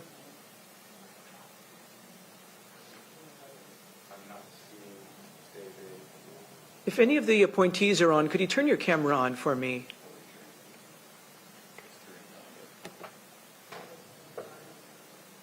Do you see David Artis in the Zoom room? Okay, I don't think we see any of the appointees in the Zoom room, and we don't see them in council chambers. So we're going to move to a public hearing. This is a public hearing on Resolution 2024-130, making appointments to the Pierce County Solid Waste Advisory Committee. anyone in chambers wish to make comments in this public hearing about these appointments? I don't see any. Mr. Wine, please come to the podium, state your name for the record. You have 3 minutes to make your remarks. Mr. Chair, good evening. For the record, my name is Alton McDonald. I'm a taxpayer and citizen of this Pierce County, state of Washington. And the appointment, my concern that I have, Mr. Chair, is that in the event that there is a person or persons who are appointed to this commission, and there is or may appear to be maybe a conflict of interest on any issues that may come before this particular board, are those individuals required to recuse themselves from such a hearing to make sure that we have full transparency as related to the issues that may come before them? Is there something in your policy and procedures and practices that should the issue arise that those such individuals who are appointed are making decisions as related to the board that they're serving on, will they recuse themselves to make sure that the appearance of conflict of interest does not hinder the board's mission as related to such appointments? We'll get the question answered at the conclusion of the public hearing. Okay, thank you. Thank you. Anyone else wishing to provide comment on this appointment resolution here in chambers? Not seeing any. Mr. Weinsperry, anybody in our Zoom room? Yes, sir. For any members of the public who wish to provide comment on proposal number R2024-130, press the raise hand icon on Zoom or *9 on your telephone keypad. And I see no hands at this time, Chair. Seeing no hands, we'll close the public hearing, bring it back to council. Ms. Long, question during the public hearing about conflicts of interest and our ethics code for this solid waste advisory committee in particular, or any advisory committee. Could you give us your insight on that? Right, so each of the boards and commissions that are codified, they are either authorized to or required to create their rules of procedure or bylaws, and so there might be something specific in that to look at. The volunteers for boards and commissions are subject to our ethics code, as well, I believe, to the conflict of interest chapter, which is, I think, 352, so separate chapter. And that the conflict of interest chapter actually looks toward personal gain and prohibits, taking actions for personal gain when serving as an employee or appointed official or even a volunteer. I just will note, though, and I haven't looked up the specific composition of the Solid Waste Advisory Board, but many of our boards and commissions require membership from certain groups. So they might be community groups where a person resides or owns a business. It might be a business, like somebody representing, for instance, on solid waste, somebody representing waste disposal. And that's a requirement. So inherently, there's a perspective, a background that is required to be part of that board or commission. So whether it creates a conflict of interest or not is a separate question, but most of the time that these aren't, for the most part, boards and commissions that vote to allocate dollars. These are advisory boards and commissions. So I think that actual conflicts of interest probably don't come up that often. But if there is a personal gain to be made by an individual member, I'd go back to the individual board and commission rules or a conflict of interest, but that recusal would probably be appropriate. But again, just to remind you that the many code chapters creating these boards and commissions do require specific backgrounds, specific business backgrounds, for example, or educational background or professional backgrounds that might be perceived as having a particular bias, but it's a bias in a positive way because we are looking for those perspectives to be part of the conversation. Thank you for speaking to that, Ms. Long. Are there any final remarks by council members? Seeing none, Madam Clerk, will you please call the roll on Resolution 2024-130? Councilmember Hoover. Aye. Councilmember Denson. Aye. Councilmember Herrera. Aye. Councilmember Hitchin. Aye. Aye. Got it, thank you. Councilmember Morrell. Aye. Councilmember Campbell. Aye. And Councilmember Mello. Aye. The result of the roll call vote is 7 ayes and 0 nays. On a vote of 7 ayes and 0 nays, the resolution is adopted. Council, is there any objection to moving to item number 2 under resolutions, which is the Historic Preservation Grant Fund Disbursement Resolution? Is there any objection to moving to that item next? I don't see any objection. So we are at proposal R 2024-121. Councilmember Denson for a motion, please.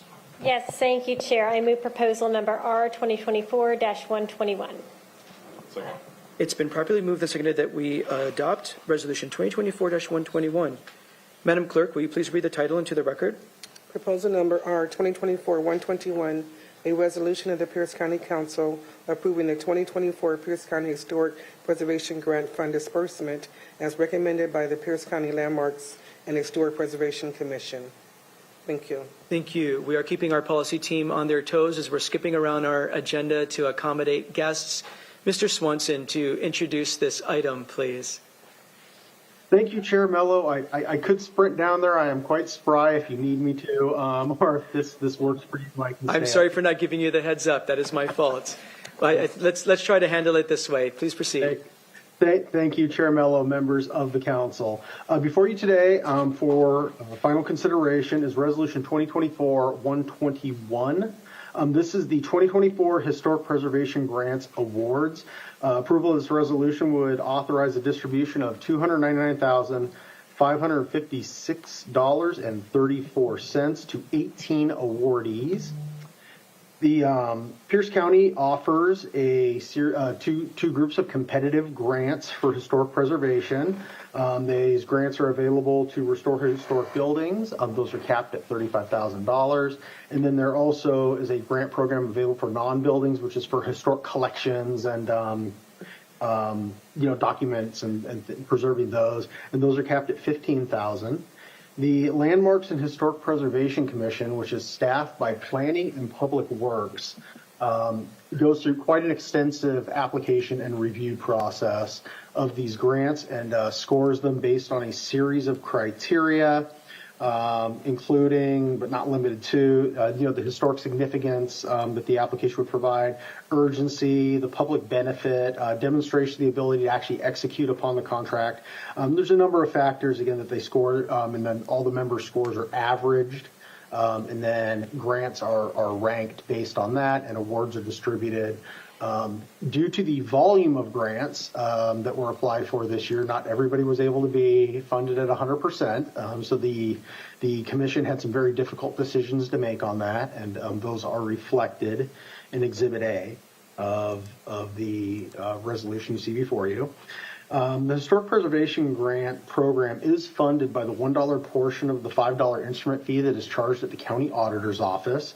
Those revenues are remitted into the Historic Preservation and Programs Fund, and from that fund, these grant programs are funded. That fund does, for the 2024-2025 cycle, did budget $480,450.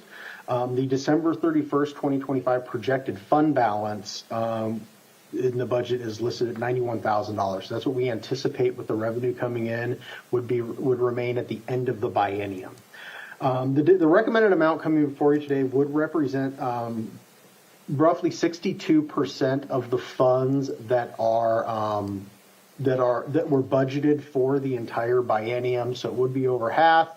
It would leave an amount of funds that is commensurate with past annual allocations. So going into next year, we would have to look at funds coming in and what may or may not be available. But what was allocated for the biennium, this would represent about 62% of those funds. Again, this did go through quite an extensive public process. The notice of availability of funds was sent out in August, along with the applications. Planning and Public Works held open house in September for members of the public interested in learning more. There was a series of 3 meetings at the Landmarks and Historic Preservation Commission that were public hearings where they did review these applications and interview the applicants and go through the scoring of those. And then there was a public hearing in Economic and Infrastructure Development on February 13, where this was forwarded without recommendation. And then again, there will be a final public hearing on this resolution here today. An equity note has been completed on this resolution and is included in your packet. And again, the fiscal note on this is for $299,556.34, and that would be an expenditure from the Historic Preservations and Programs Fund. With that, we have council staff, and we also have Ms. Silva from Planning and Public Works available to answer council member questions. Thank you, Ms. Silva. Do you have anything to add on behalf of the department? No, Mr. Chair, Mr. Swanson covered the breadth of the topic. Thank you for making yourself available. Are there questions by council members before we open this up for a public hearing? I don't see any. This is a public hearing on these Historic Preservation and Grant Fund disbursements. Anyone in chambers wishing to provide comment, please come to the podium, state your name for the record. You'll have 3 minutes to make your remarks. Ms. Dunbar, we'll start with you. Thank you very much, Chair Mello and members of the council. And I apologize for requesting that this be moved up. I didn't realize how long the meeting was going to run, and my parking meter's about to run out. So I will say a very few words and then probably dash out and listen to the rest of the meeting on Zoom. But at the invitation of Councilmember Herrera, I appreciate being asked to come and speak just for a minute about our project. Again, for the record, my name is Liz Dunbar. I'm the board secretary for the Puyallup Valley chapter of the Japanese American Citizens League. And our project is the Remembrance Gallery at the Washington State Fairgrounds. This is a historic site because it was the location of the Puyallup Assembly Center, which was a military installation that incarcerated over 7,500 people of Japanese descent at the fairgrounds during World War II.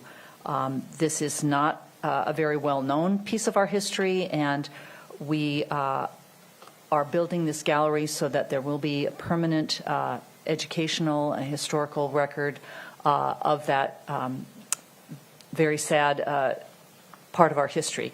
The gallery will display the names of those who are unjustly confined at the site, and through the use of technology, video recordings, newspaper articles, oral histories, and a recreation of the living quarters, visitors will be able to learn in depth about the history of this experience. We are on track to open for the 2024 Washington State Fair, and you will all be invited to that event. We have raised quite a bit of money for this project, but this grant will be very helpful to us to be able to finish the project and provide this educational and historic opportunity for the entire public and especially for school children and teachers. So thank you very much. I appreciate the opportunity to share a little bit. Thank you for being with us, Ms. Dunbar, and for your leadership. If you have a parking ticket, Councilmember Herrera, I'm sure will pay for it for you. Any others wish to provide comment on this resolution, please come to the podium, state your name and for the record, I'm sorry, Madam Clerk, for the record, that was Liz Dunbar. Okay. Please state your name for the record. You'll have 3 minutes to make your remarks. Yes, my name is Bart Wolf. I am the Architect Commissioner on the Landmarks and Historic Preservation Commission. And I'd be happy to answer any questions you might have about this year's grants, but I'd like to say a few words about the Pierce County Grant Program beforehand. First, a big thank you to Pierce County for offering these grants. The need for them is great, as the previous speaker just elaborated. Each year we get requests for far more funding than is typically available. This and the Washington State grants are the only publicly funded grants available to us here. And for many applicants, these are the only ones they have a chance of getting. There are private grants offered, but many times they go to far more showcasey type projects than what a lot of these are. These grants are much needed, but what you may not be aware of, the county's requirements for these grants make it difficult for many historical societies and other small nonprofits to successfully participate. Both Pierce County grants and Washington State grants are reimbursable type grants. but there are significant differences between them. First, Washington State requires you spend $1 for every dollar reimbursed. If you request a $30,000 grant, you spend $30,000. Pierce County requires you spend $2 for every dollar reimbursed. If you request $30,000, you need to spend $60,000. Secondly, Washington State allows for incremental reimbursement on a monthly basis. Pierce County reimburses only at the end of the grant and after final documents are submitted. Lastly, Washington's reimbursement usually takes about 1 to 2 weeks after documents are submitted. Pierce County's reimbursement could take many months after receiving final documents. Each year, we get some applicants with sufficient resources to meet these requirements. But each year, we also get applications from many smaller historical societies and other nonprofits with fewer resources. Their need is just as great, but they typically have small operating budgets. Coming up with 2 times the amount and not getting reimbursed until many, many months after all money's ever spent can be too tall an order for a lot of these folk. Each year, many only qualify for a partial reimbursement, and some simply abandon proceeding at all. We clearly point these requirements out in the grant application, but every year, as we conduct oral interviews, many are surprised when we remind them. A lot of small nonprofits have told me they're hoping you might consider making some adjustments to these requirements so they could take full advantage of what you offer. Thank you very much. Thank you very much. Thank you for your public service and for illuminating that for us. Very helpful. Any other members of the public wish to provide comment here in chambers? I invite you to the podium. State your name for the record. You have 3 minutes to make your remarks. Welcome. Thank you. My name is Wendy Freeman, and some of you I haven't seen for quite a long time. I'm here for a couple of reasons. The first is to thank Commissioner Wolf and to thank Landmarks and Historic Preservation Commission and to thank Pierce County Commission for the opportunity to apply for these historic grants. They make a huge difference in the work that we're doing in the community. I'm involved in 2 of those grants. I'm here officially to speak for Trudy Kofchin from LeMay Marymount. She's in Portugal. So I just wanted to say thank you for the opportunity to apply for the grants. And the second is to let you know that we've already begun that project February 3rd. So the work has initiated, and we have formed a partnership with the Bethel JROTC. We've got 130 students, and we work weekends to make that project come together. So the community is pulling together with that. And then the other comment that I have is just to say that this type of work with the Historic Commission and the work that we do with history can sometimes be misunderstood because of the thought that history is in the past and it isn't relevant. What happens when we do this work is that we're reclaiming what we would normally have if we had our ancestors, which we don't. Our current culture loses track of what's gone before, and it doesn't give us the gift of the teaching from there, and it doesn't help us with our children in the future. And so that's what we're trying to do with Parkland School, is to honor our ancestors, deal with what's happening in the present, and help our children in the future. So thank you for your time. Thank you so much for being with us. Anyone else who wants to participate for the public hearing, please come to the podium.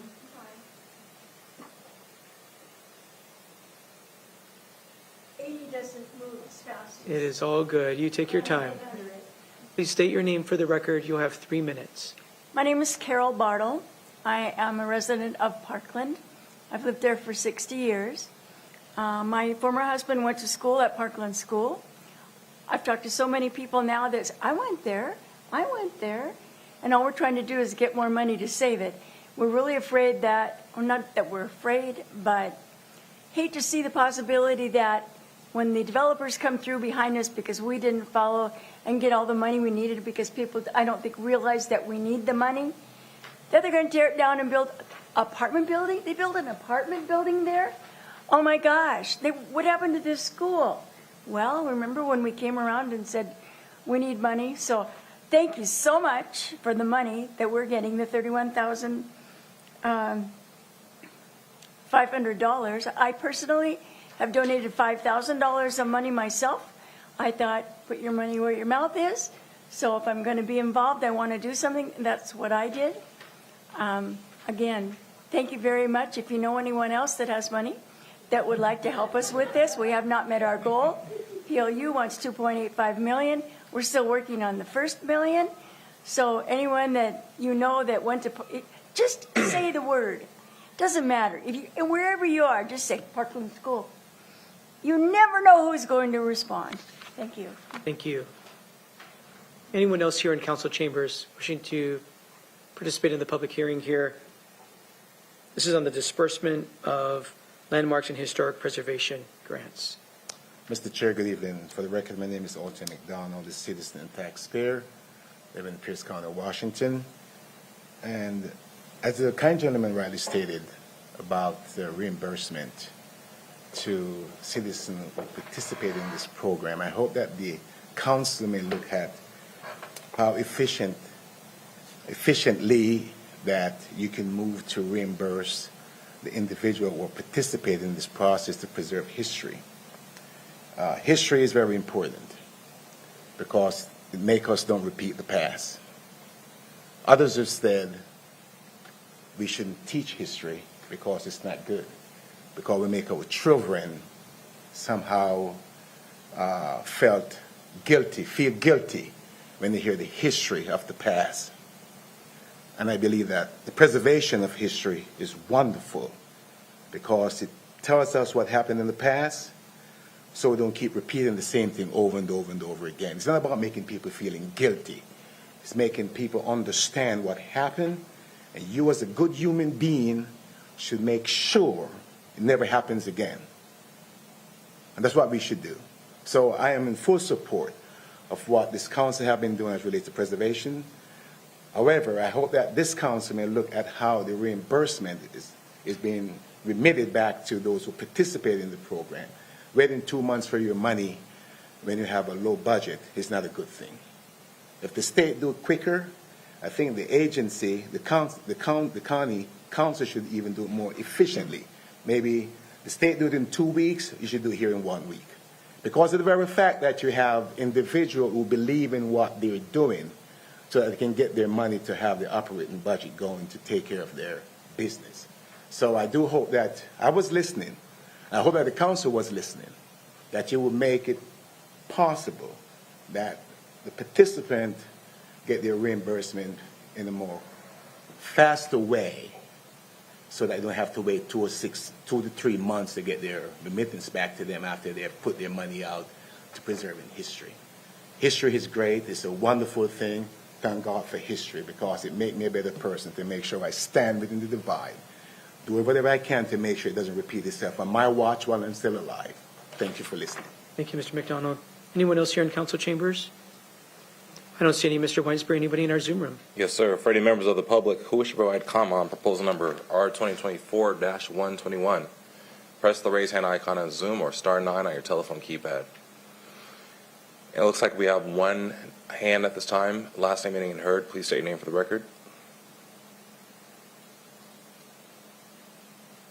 Mr. Chairman, I'm Terry Hurd.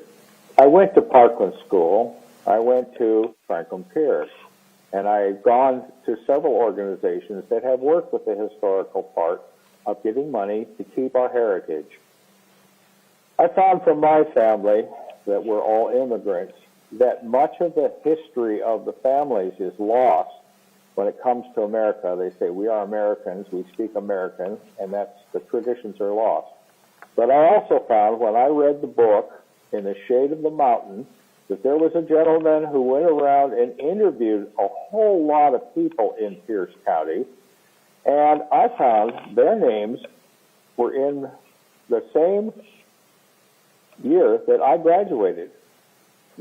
I didn't know about the history of this local area except talking to people on my paper route who said Pierce County's Pacific Avenue was an Indian trail, and they lived in it. So I approve of the money that's being put forward for the historical preservation of the many items that are needed. I hope that you continue this project and that people appreciate the fact that we do have a heritage in this Pierce County area and it is being supported by our government. Thank you. Thank you. And at this time, we have no other hands, Chair. Seeing no further hands, we'll close the public hearing, bring it back to the council. Are there final remarks by council members? Councilmember Denson. Yes, thank you, Chair. I want to thank the Landmarks and Historic Preservation Commission for all of their work. I know this is challenging when there's not enough dollars, and sometimes the dollars don't fit exactly what the nonprofits need, but you do your best with the parameters that you have. I have sat down with Mr. Wolf and one of his colleagues on the commission.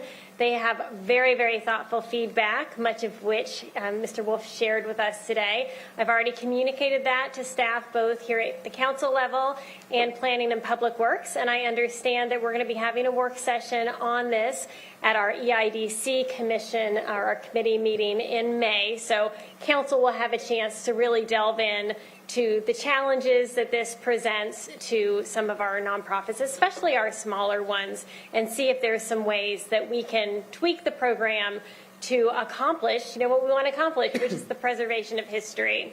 I know personally that I had an organization out on the Key Peninsula, the Key Peninsula Civic Center, that did not apply this year, and they reached out and let me know they weren't going to apply, and I was shocked because I know they're having financial difficulties. And I thought, oh my gosh, this grant is something that can actually help with all of the projects that you've got going on. But essentially, they didn't have enough money to apply for this money. And that was incredibly discouraging. And I know they tried to work it out every which way they could, and they had to pass on the opportunity because it just didn't fit for the resources that they had available. So thank you for bringing this to our attention. I know that we're going to dig deep and think about how we can make sure that this works, especially for our cash-strapped, volunteer-led organizations that are making do with very little. So thank you so much. And thanks to all the organizations out there doing this outstanding work. Thank you, Chair. Thank you. Councilmember Morrell. Thank you, Mr. Chair. And there again, I would like to thank the committee for their work. As I have voiced in committee that I appreciate the preservation work that takes place, but as I've watched where the dollars have gone, they're now trending towards private residences. Private residences, as far as being registered, are more prevalent in the urban areas than they are in the unincorporated areas. Cities that built the urban area, like Carbonado, Wilkeson, Buckley, who supplied all the resources to build out these urban areas, do not have a robust program to register any historical structure. And that's, I think, also a challenge that we have in the distribution of these funds. And I agree with Council Member Denson that there needs to be some things tweaked on this program. The reimbursement is very difficult and arduous to work through. Any of these small preservation museums out in my district have just thrown up their hands on this process because they just cannot meet the requirements. And there again, I probably and I have a very large, as Council Member Krueger has, a very large rural area of unincorporated Pierce County that probably has one or two registered, facilities, other than some of the small towns. But as far as private residents, very few of them. So I will support this because they're following the rules. But I think there's some changes that need to be put in place on future funding that's more geographically fair also. So with that, thank you, Mr. Chair. Thank you for those comments. Any other final remarks? I don't see any. Thank you to the commission who does hard work to help us invest these public resources as strategically as possible. And there's a lot of heavy lifting on behalf of the staff and the council, so thank you for that. And all the applicants who have great projects and programs that you are delivering, and we are a small part of. Great to hear that our Economic and Infrastructure Development Committee taking up some of the program issues to relook at them and see how we can be responsive to some of the feedback we've gotten. So thank you, that's good news. And also totally hear you on the match requirements, hear you on the reimbursement issues. I think a lot of those, as you heard from the council member, will be tackled in a future work session. We have these issues of reimbursement that have been identified in this space, in the historic preservation space, and also in our human services sector, where it takes an unacceptable amount of time to get reimbursed. And there's other issues that make it highly inequitable and highly problematic for folks to participate who are trying to do good work. We are bearing down on those issues. We've put dollars in our budget to really better understand them and unpack them and work with folks who apply for these public funds to do work to figure out how we can do our processes different to be a better partner and just address many of the issues you identified. So again, in this space and in the human services space, it's been a longstanding issue that this council has identified and is really trying to unpack what the issues are and try to fix them in partnership with the various departments in our finance department. So more to come. We're taking it very seriously. It definitely has our attention. Madam Clerk, will you please call the roll on Resolution 2024-121? Councilmember Denson. Aye. Councilmember Herrera. Aye. Councilmember Hitchin. Aye. Councilmember Morrell. Aye. Councilmember Campbell.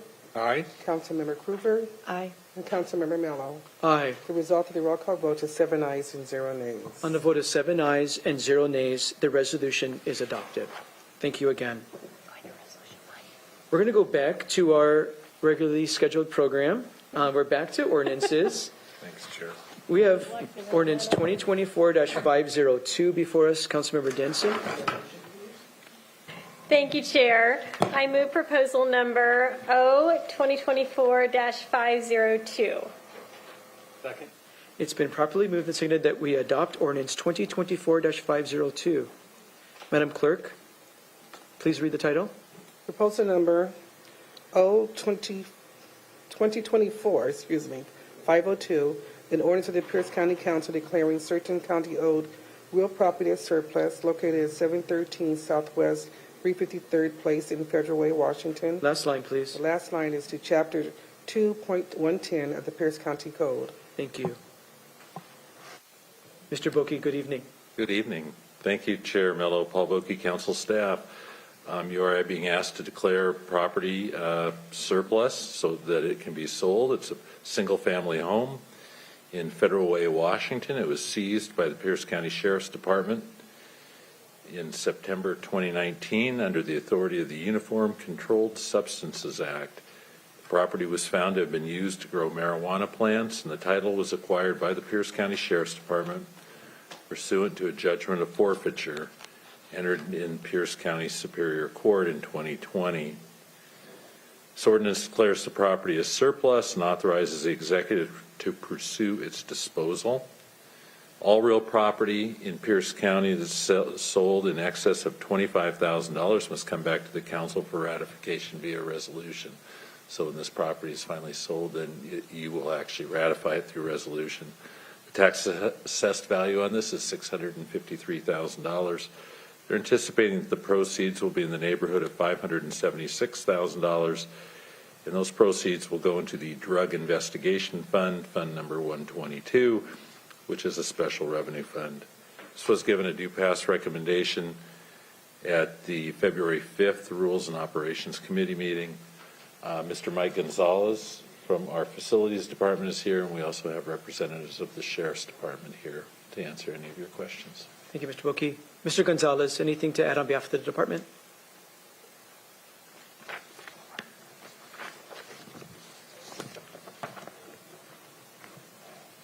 Hi there, Michael Gonzalez from Real Property Group, Facilities Management. We don't have anything to add. It's a simple do pass, hopefully, to allow us to sell this property that's been seized. It's a residential property, so the county doesn't need it. Thank you. Does the Sheriff's Department have anything to add before we open this up for comments? No? Thank you for being here. Questions or comments by council members before we open this up for a public hearing? Vice Chair Campbell. Thank you, Chair, and we discussed this extensively in committee, and so I don't want to go back and redo it, but some people are going to look at this and say, wait a second. So just going to ask a couple clarifying questions. How do we come to own a parcel in Federal Way? And, well, marijuana is illegal. How do we seize a house over that? How much was being grown there? So kind of two questions there. Good afternoon, Council. Lieutenant Byron Brockway with the Pierce County Sheriff's Department. To answer those questions, it's an ongoing investigation back in 2019 that led to Federal Way. A lot of these cases go out of county and cross county lines, start in Pierce County and go to other counties. As far as production, this was well over the legal amount. Back then, there was a total of 1,300 plants that were growing there and 70 pounds of processed marijuana. Estimated street value of $600,000. So well over any kind of legal amount for a citizen to grow. And it was being sold all over the country. And my understanding at the time, if you had a marijuana card, you could 6 or 12 plants or something. And you said they had 1,300 plants in Yes. there? And so this was just being grown, shipped across the nation. And if I recall, this was seized with several properties in Pierce County about the same time. Don't want to go into all the details of the investigation, but I recall other similar ones across Pierce County, as this was all related to one out-of-country gang at the time. Yes. Don't want to go into all the details, just what I recall from then. So, okay, thank you. Thank you for those questions and making sure the public could follow along on what's going on here. Councilmember Morell. Thank you, Mr. Chair. Just one quick question. Mr. Boki, you mentioned that the funds that'll be received of this goes into a special account. What can those funds be used for within that account? I think the Sheriff's Department's going to have to answer that. Yes, they can use for any kind of drug investigations, from fentanyl to methamphetamine to marijuana, and also can be supported for safety equipment that we use to protect ourselves when we're within those grows. So you have hazardous chemicals and other things within there. So it allows us to get safety equipment and conduct our drug investigations. Okay, so based on that, it doesn't just go into the sheriff's fund to be dispersed out wherever they want it to go to? No, So it's just specific. specific for drug investigations. Only. Okay, thank you for clarifying that. Thank you. Councilmember Herrera. One more question for clarification for the public. And this is not an anomaly. I mean, this is, if this happens, it's not, we're not just doing it to this property. This is something common that does happen with other investigations and seizures. Is that correct? Yes. Okay. I just wanted to clarify that. Thank you, you. Chair. Thank you. I don't see any other hands. This is a public hearing on ordinance 2024-502. Any member of the public wish to provide comment, please come to the podium. State your name for the record. You'll have 3 minutes to make your remarks. Anybody in chambers?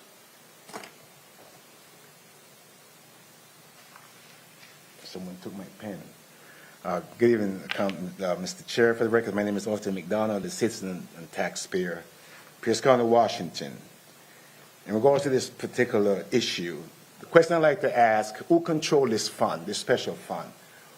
Pierce County have a problem in the sheriff department. You have folks in the sheriff department that lies. They lies all the time. Tell lies all the time, counsel. Your sheriff, Ed Troyer, is a liar. Yes, he's a liar. And so, my question I'm asking you, Chair, this is my question. Who will be the person responsible for these funds when they come into the sheriff department? How will one monitor to make sure that the money, that the harness from this sale of this property is being used for the purpose it's intended for? That's the question I'd like the chair or the sheriff, this deputy to answer, because we want to make sure that every dollar is outside of the budget that comes in the Pierce County Sheriff Department is accounted for. Every nickel, every dime, every penny. It doesn't belong to the Sheriff Department, it belongs to the citizen of this county. We want to make sure it is spent appropriately and correctly, and it's accounted for. If it's not accounted for, then the question must be asked, where is the money? Should someone be charged for stealing the money if the money comes missing? Because I want them to go to prison, just like to put other people in prison. Now, the next follow-up question I'd like to ask is related to this particular property is the county exec having authority to sell this property. Earlier, I talked about transparency, conflict of interest. How can one assume, or how can I know that this property will not be sold to a cousin or a relative of the Pierce County exec? I want the sheriff, deputy's friends or family or extended family. How will that be protected to make sure it goes out to someone who have no ties to the sheriff department or to local government, county exec, with full transparency? How will I know that as a citizen taxpayer?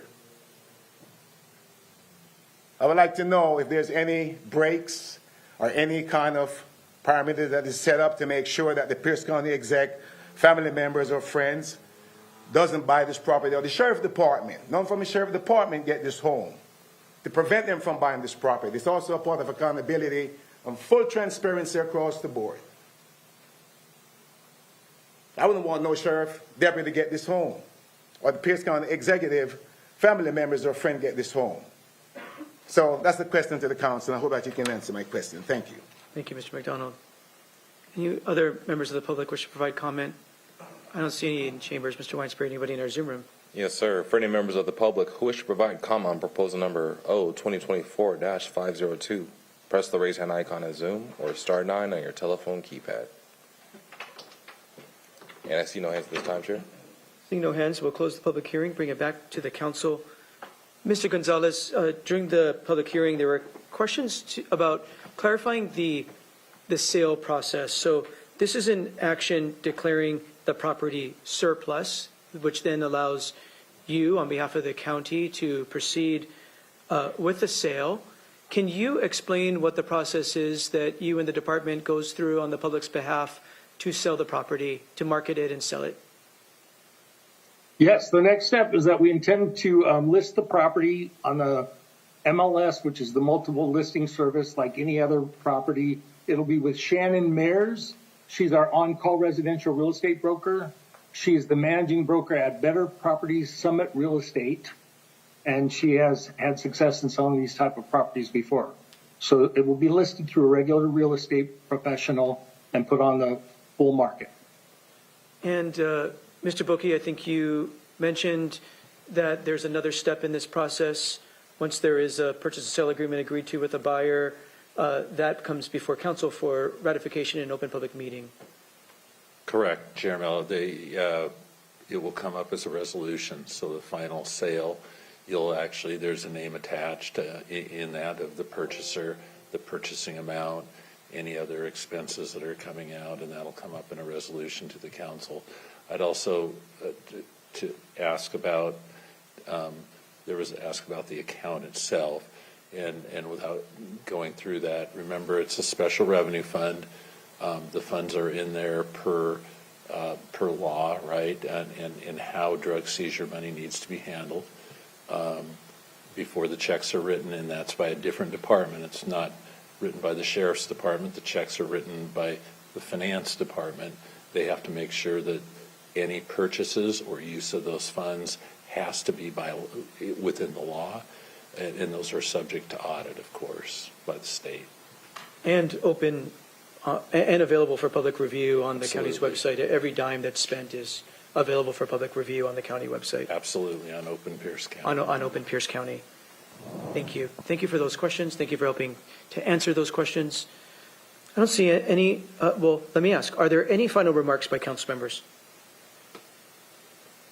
I don't see any. Madam Clerk, will you please call the roll on ordinance 2024-502?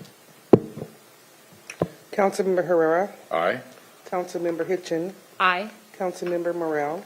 Aye. Councilmember Campbell. Aye. Councilmember Coover, Aye.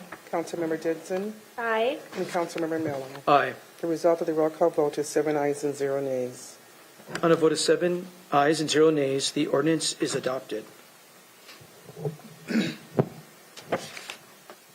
We're at proposal resolution 2024-120S. Councilmember Hitchin for a motion, please. Thank you, Chair. I'd like to move R 2024-120S. Second. It's been properly moved and seconded that we adopt resolution 2024-120S. Madam Clerk, please read the title.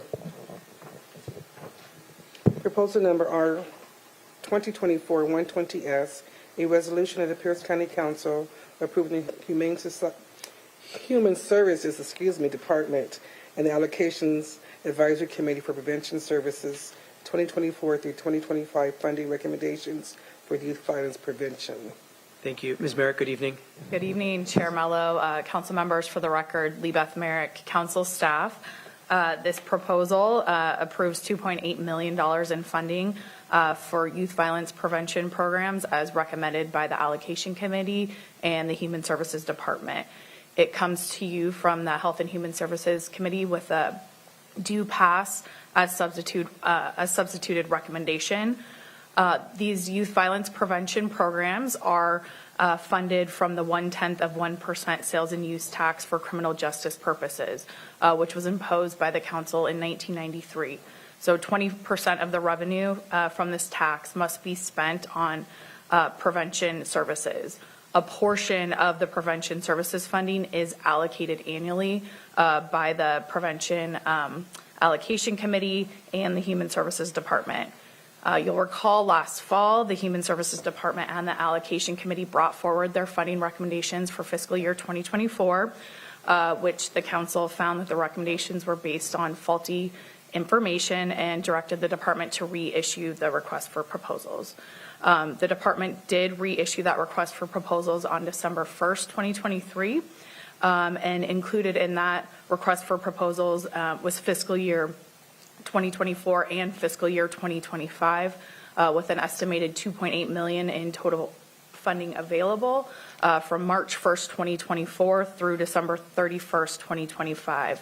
The department received 29 applications for a total of $6.3 million in requested funding. The Allocation Advisory Committee reviewed and scored each of the proposals to determine their funding recommendations, and on February 15th, 2024, the Human Services Department submitted their funding recommendations to council. These funding recommendations were reviewed by the Human Services Department and the county executive, and neither one of them took action to change any of the committee's recommendations. So the proposal before you approves Allocations Committee's 24 and 2025 recommendations. It authorizes spending $2.8 million in criminal justice purposes tax to fund the recommendations. The funding recommendations can be found starting on page 120 of your packet. It looks like this. It's the chart that details all of the applications with the 2024 funding and the 2025 funding that is recommended. Also, as follow-up from the Health and Human Services Committee last week, the department did submit to council a one-page summary for each fiscal year 2024 and 2025 recommendations, as well as blank score sheets, so you could see the criteria that they use to score the funding applications. Their equity note is available, and that starts on page 113 of your packet. I believe the department staff had to drop off, so I'm available to answer any questions. Thank you, Ms. Merrick. Are there questions or comments for Ms. Merrick before we open this up for public hearing? Vice Chair Campbell. I got questions. No, I do. This process, it goes through a committee. We put out an RFP or RF, I think P, but people respond with their applications. A committee reviews it, and they send it to the council for approval. And in this case, and it might have been missed, the first time it came to the council, we looked at the process that they did, and we said there were errors, that you didn't treat all the applicants fairly, and we threw it all out and said, do it again. And so this is it coming back, along with the going ahead and picking up the next year's work. So just want to point out that, we talk about transparency and, it's going to come to council, and that doesn't always mean that we will rubber stamp it, that we don't always agree with it. And if we're not happy, we can send things back, and in this case did send it back because we wanted to make sure that everyone was treated fairly through the process. So not really a question, more of a statement of what happened, but just want to make sure that attention was brought to that. Thank you, Chair. Thank you. Councilmember Morrell. Thank you, Mr. Chair. Based on the first committee's allocation, I haven't had a chance to really review this. What is the difference between the first request and this request? Was there considerable movement of dollars, or is it just been one particular allocation that was given?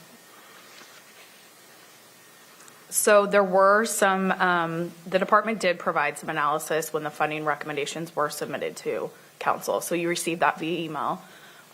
What they noted is that there were, I believe, I think it's 4 agencies that did not reapply. So they applied the first round of funding, and they did not reapply the second round. I need to double check that.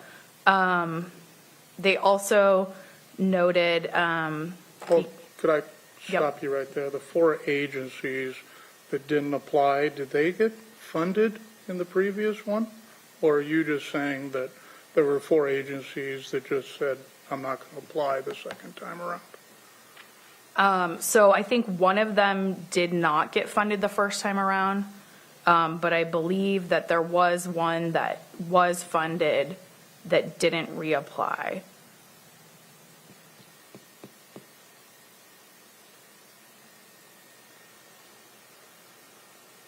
I'm looking back at the notes that they provided.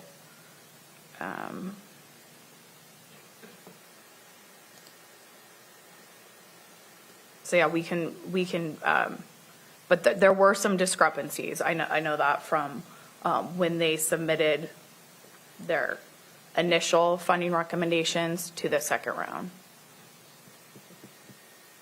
I found your email, Ms. Merrick, that you forwarded from the department.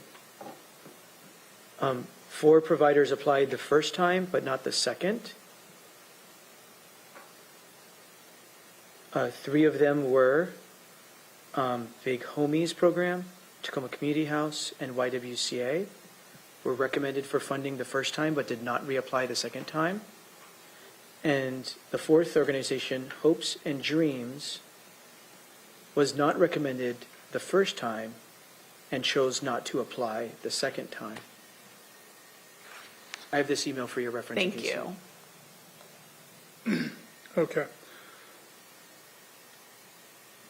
And then I'm not going to make you go through line item as far as the difference between the first time the committee allocated to the second time. But there again, I do want to somewhat caution this council's ability to go in there and change formulations and dollar amount. Granted, we do have that capability given to us by law, but we have these committees that are put together that have the professional elements that I don't have to make these recommendations. And I think fair is in the eye of the beholder or in the eye of the applicant sometimes. And I did not agree with the majority to go back and reallocate again. And I'm kind of torn to figure out what I will vote for on this one.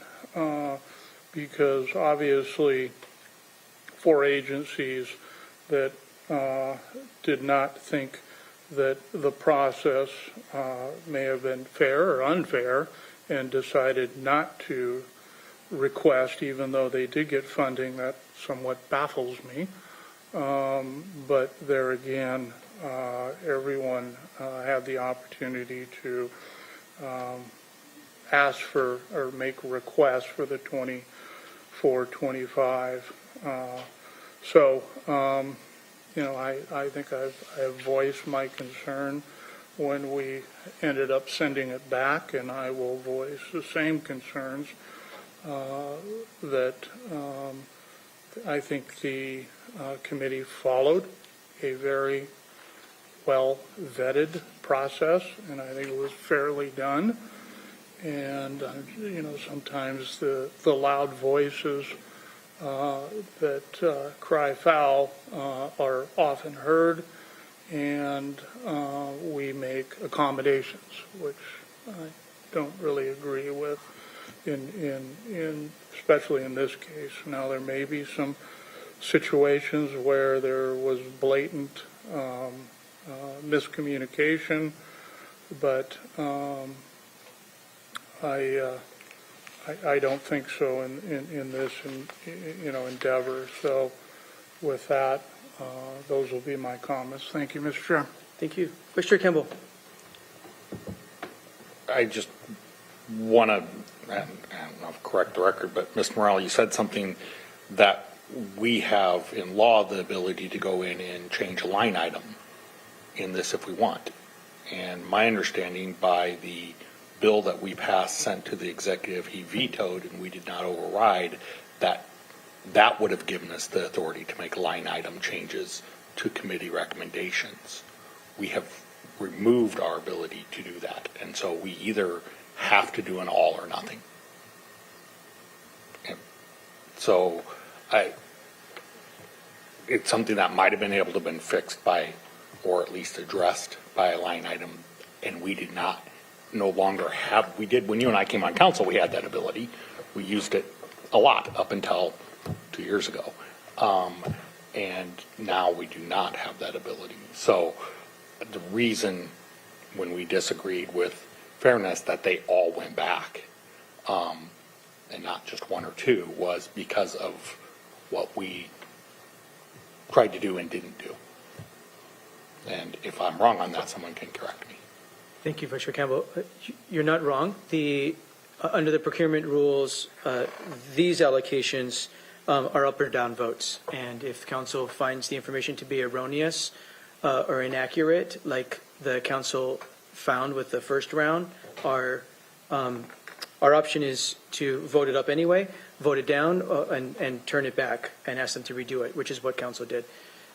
We did pass a bill last year about a notice of funding availability process, that which does not allow council to move projects around line by line under very certain circumstances.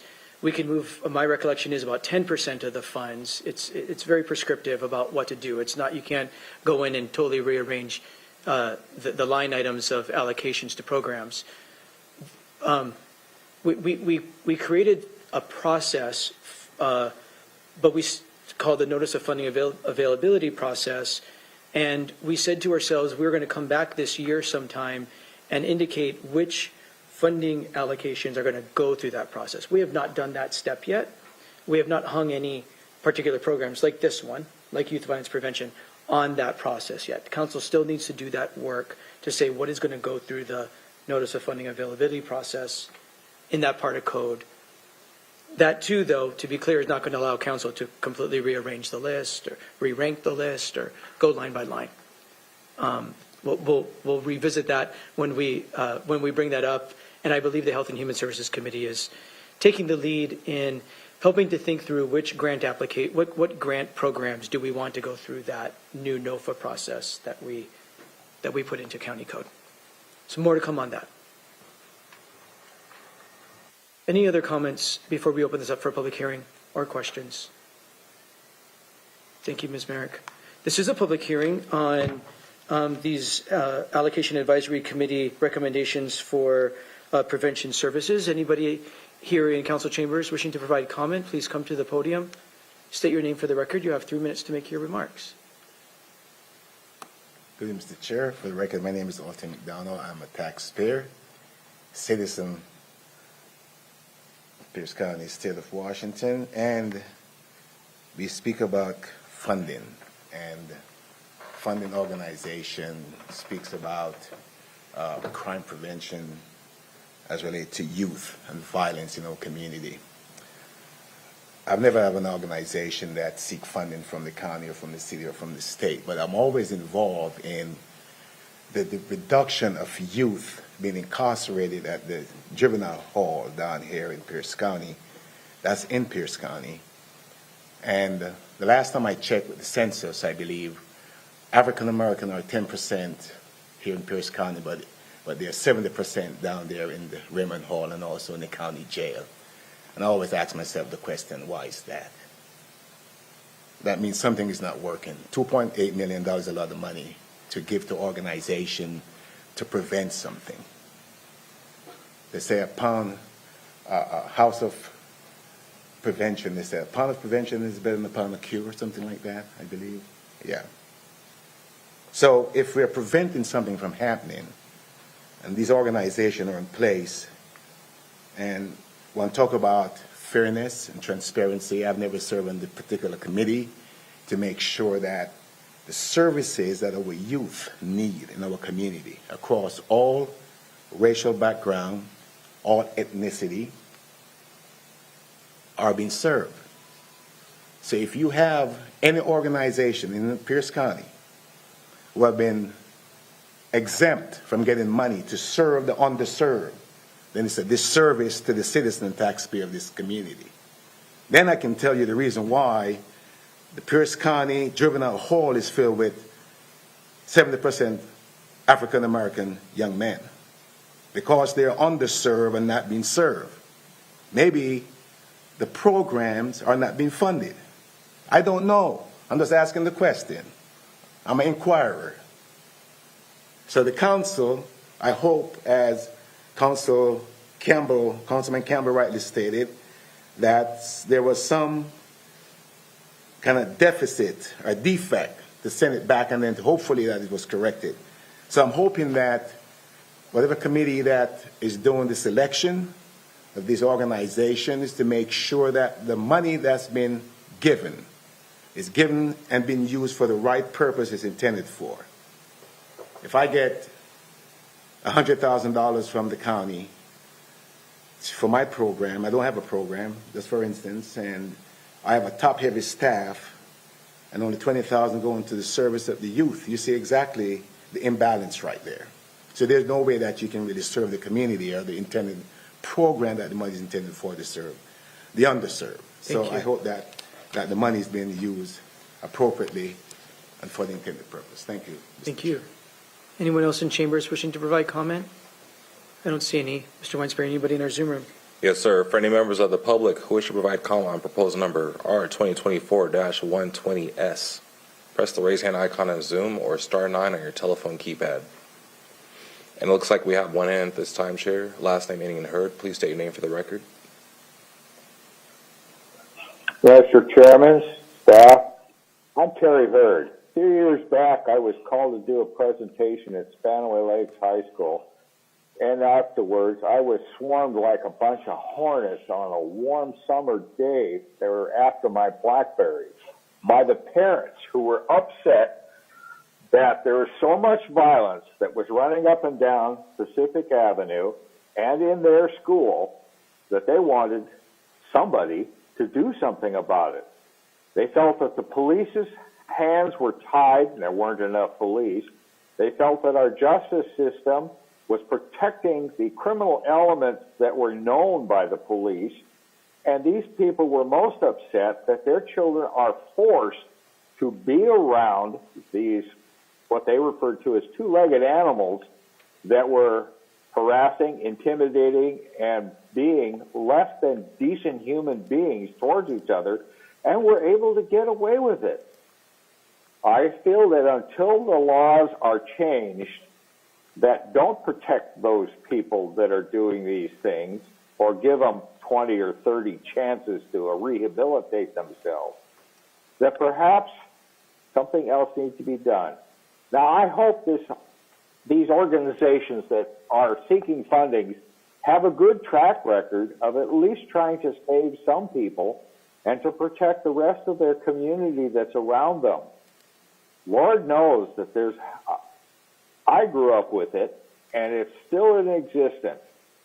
A lot of people need to look at the fact that there are people that are just not going to get along. They're going to try to take all they can. But the parents in that school, gosh, I wish you'd go out and listen to them talk about things that you won't hear reported. You won't see it on a police report. You won't find these things in a statistic that you can refer to. So I hope these organizations that are seeking money are able to do something. Lord knows we need it. Thank you. Thank you. And at this time, we have no other hands, Chair. Seeing no hands, we'll close the public hearing, bring it back to council. Are there final comments by council members?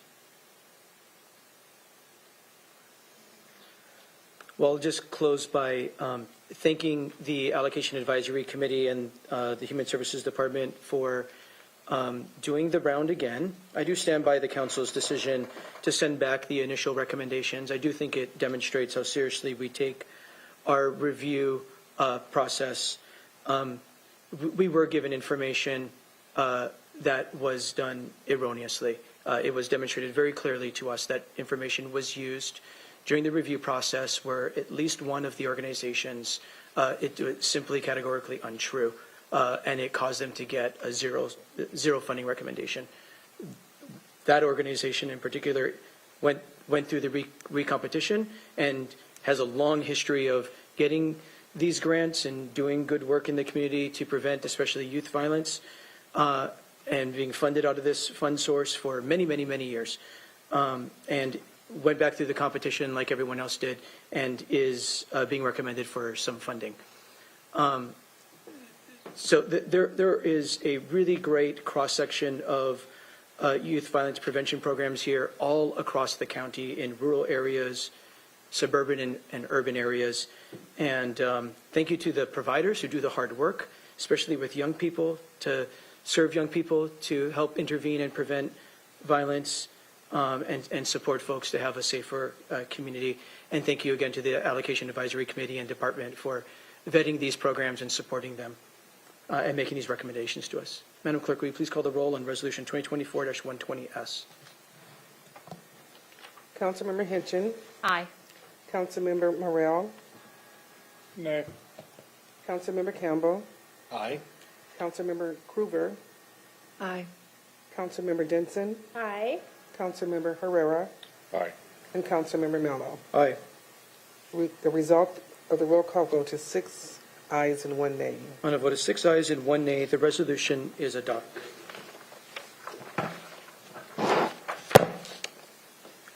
We're at item number 3 under resolutions, Resolution 2024-125. Councilmember Denson, for a motion, please.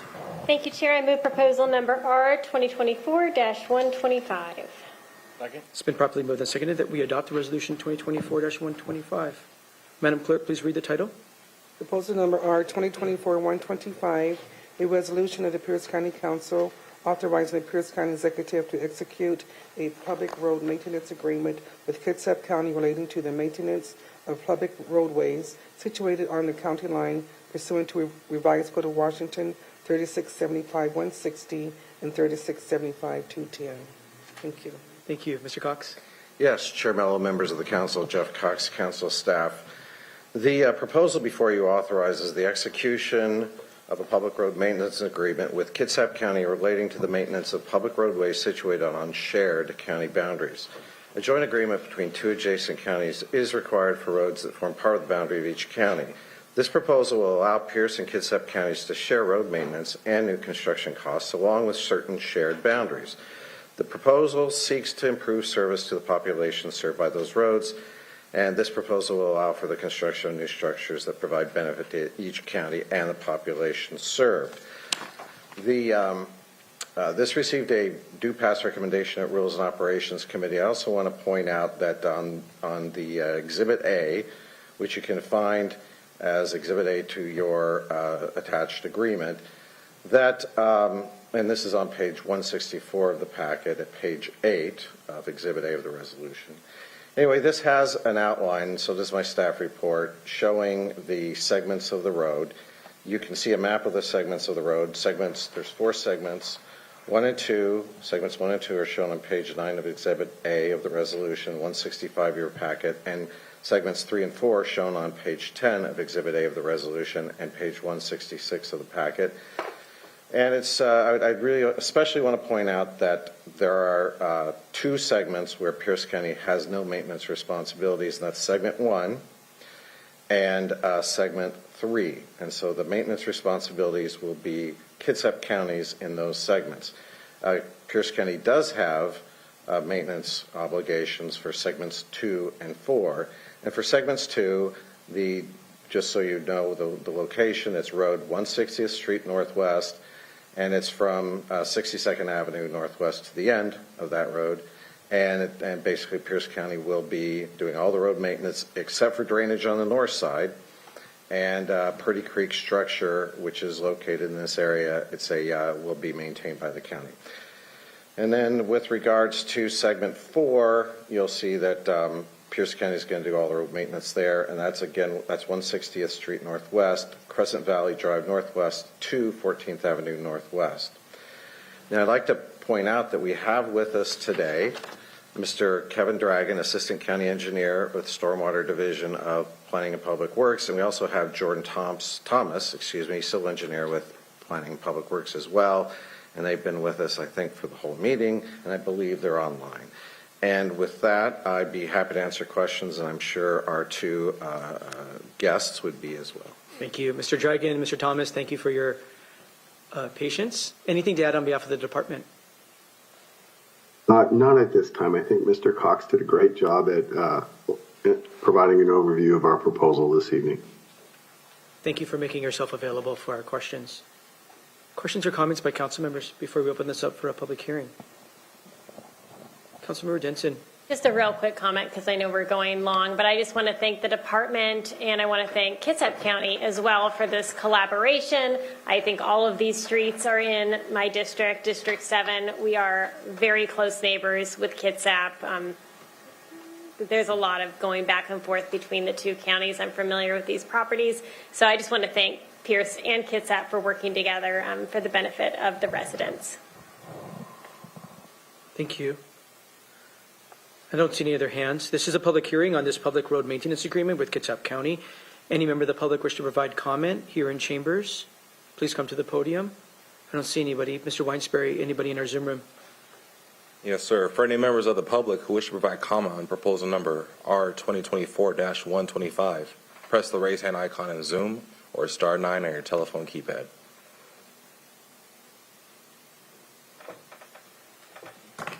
And it looks like we have no hands. A hand popped up, but it went down. So that's what we got going on. Thank you. I think we've given adequate time to make sure we're not going too fast for those online. Okay. We'll close the public hearing, bring it back to the council. Are there final remarks by council members? I don't see any. Madam Clerk, will you please call the roll on Resolution 2024-125? Thank you. Councilmember Morrell. Excused. Thank you. Councilmember Campbell. Aye. Councilmember Hoover. Aye. Councilmember Denson. Aye. Councilmember Herrera. Aye. Councilmember Hitchin. Aye. And Councilmember Mello. Aye. The result of the roll call vote is 6 ayes. On a vote of 6 ayes and 0 nays, the resolution is adopted. Thank you. We're at Section 10, Community Forum. Community Forum is an opportunity for members of the public to address the council on any topic that is of significance to or affecting Pierce County government and did not appear on today's agenda. There is a 3-minute time limit. We ask you to state your name if you'd like it on the record and to address all your comments to the chair. We'll start with those in chambers. Please come to the podium if there's anyone in chambers wishing to participate. Mr. McDonald. Yes. Council Chair, good evening. Council members. Record my name is Alton McDonald, Assistant Citizen Taxpayer. I came before this council several years ago, and I addressed the issue of Ronald Hillstrom, a 44-year-old Caucasian American, mentally ill in University Place. May 11, 2014, was murdered by 4 Pierce County deputies that was assigned to University Place Police Department, or to provide law enforcement for police department for UP. They murdered Ronald Hillstrom. The deputies are James, last name O-L-E-O-L-E, Adami Pawlak, P-A-W-L-A-K, Anaya, N-A-I, last name S-A-E-C-H-A-O, and Jason Smith. If these 4 officers, deputies, are still carrying a badge and a gun, they need to be charged with murder. And the reason why I say this, the county examiner's office, medical examiner's office ruled that Mr. Hillstrom died by homicide. That means somebody murdered him. In the report, this council paid $750,000 to the family. But they murdered this man. Those officers, if they're still with the Pierce County Sheriff Department, need to be charged with murder. I hope the U.S. Attorney Office is listening to me. Most of Mr. Hillstrom's ribs were broken. The human being have 24 ribs in their body, 12 on either side. Most of his ribs were broken. Lungs collapsed. He was hog-tied. His nose was broken. There was blood all over. And these deputies tried to cover it up, cover up a crime scene. Now, if I die at my home of a heart attack, it's natural causes. If I die and the medical examiner ruled that my death is by homicide, that means somebody murdered me. These officers murdered Mr. Hillstrom. Why they still have a badge? Why is it that no charges were preferred against them, council members? That's my question. They need to be charged. They need to be arrested and charged today, right now. Someone needs to issue an arrest warrant for these 4 deputies. They need to be charged. They commit murder. Christopher Shane Burbank, Matthew Collins, Timothy Rankine, they did in fact murdered Manny Ellis on March the 3rd, 2020. Yes, they did. The U.S. Department of Justice is looking at the case. How long will you take U.S. Attorney Office in Seattle to look at this case? We have Darius Hammond, Judge Grant Blinn, refuses to get this young man a mental evaluation. He's in your Pierce County Jail. This is a crime being committed right before our very eyes. Council member, what are we going to do? I have nothing against the police, but I have something against police corruption. Thank you, Mr. McDonald. I do, Mr. Chair. I hope you're listening. I hope you hear me. Please do something. Thank you. Thank you. Thank you for being here. Any other members of the public wish to provide comment on their community forum? Not seeing anybody here in chambers. Mr. Weinsbury, anybody in our Zoom room? Yes, sir. For any members of the public who wish to provide comment, press the raise hand icon on Zoom or *9 on your telephone keypad. And it looks like we have one hand this time, Chair. The phone number ending in 874. Please state your name for the record.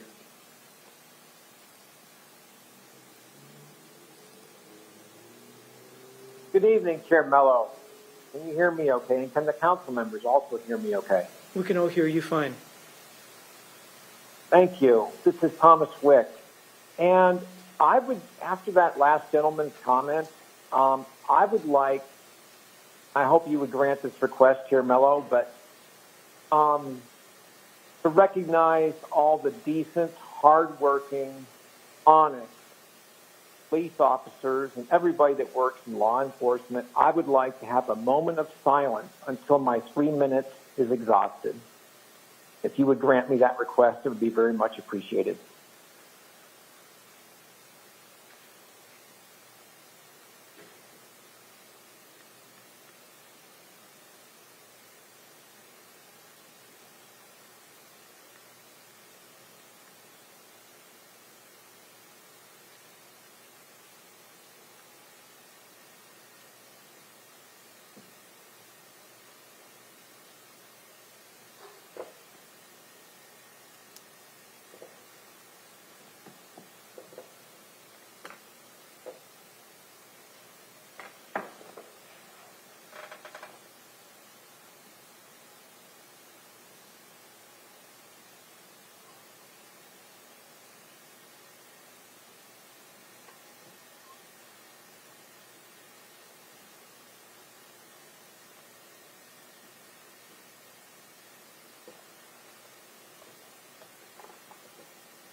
Thank you, Mr. Wick. And at this time, we have no other hands, Chair. Seeing no other hands and no other members of the public here in chambers, we'll close community forum, bring it back to the council. We do take very seriously all community members' contributions and comments, and it does sincerely impact what we think about and what we work on as a legislative body. So thank you for taking time to share your thoughts with us. We're at Section 11, Other Business and Announcements. Is there any other business or announcements by council members? I don't see any. Ms. Long, is there any other business for council this evening? Not tonight, thank you. Seeing no other business before the Pierce County Council, we are adjourned.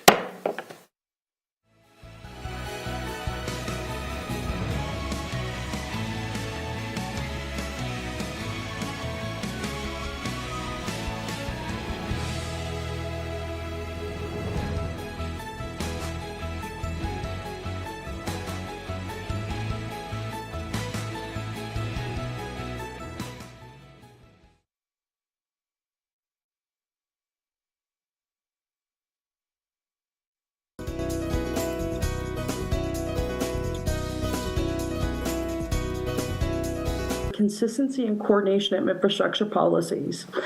Consistent with our approved scope of work, the combined element includes updated background sections describing the role of individual public facilities,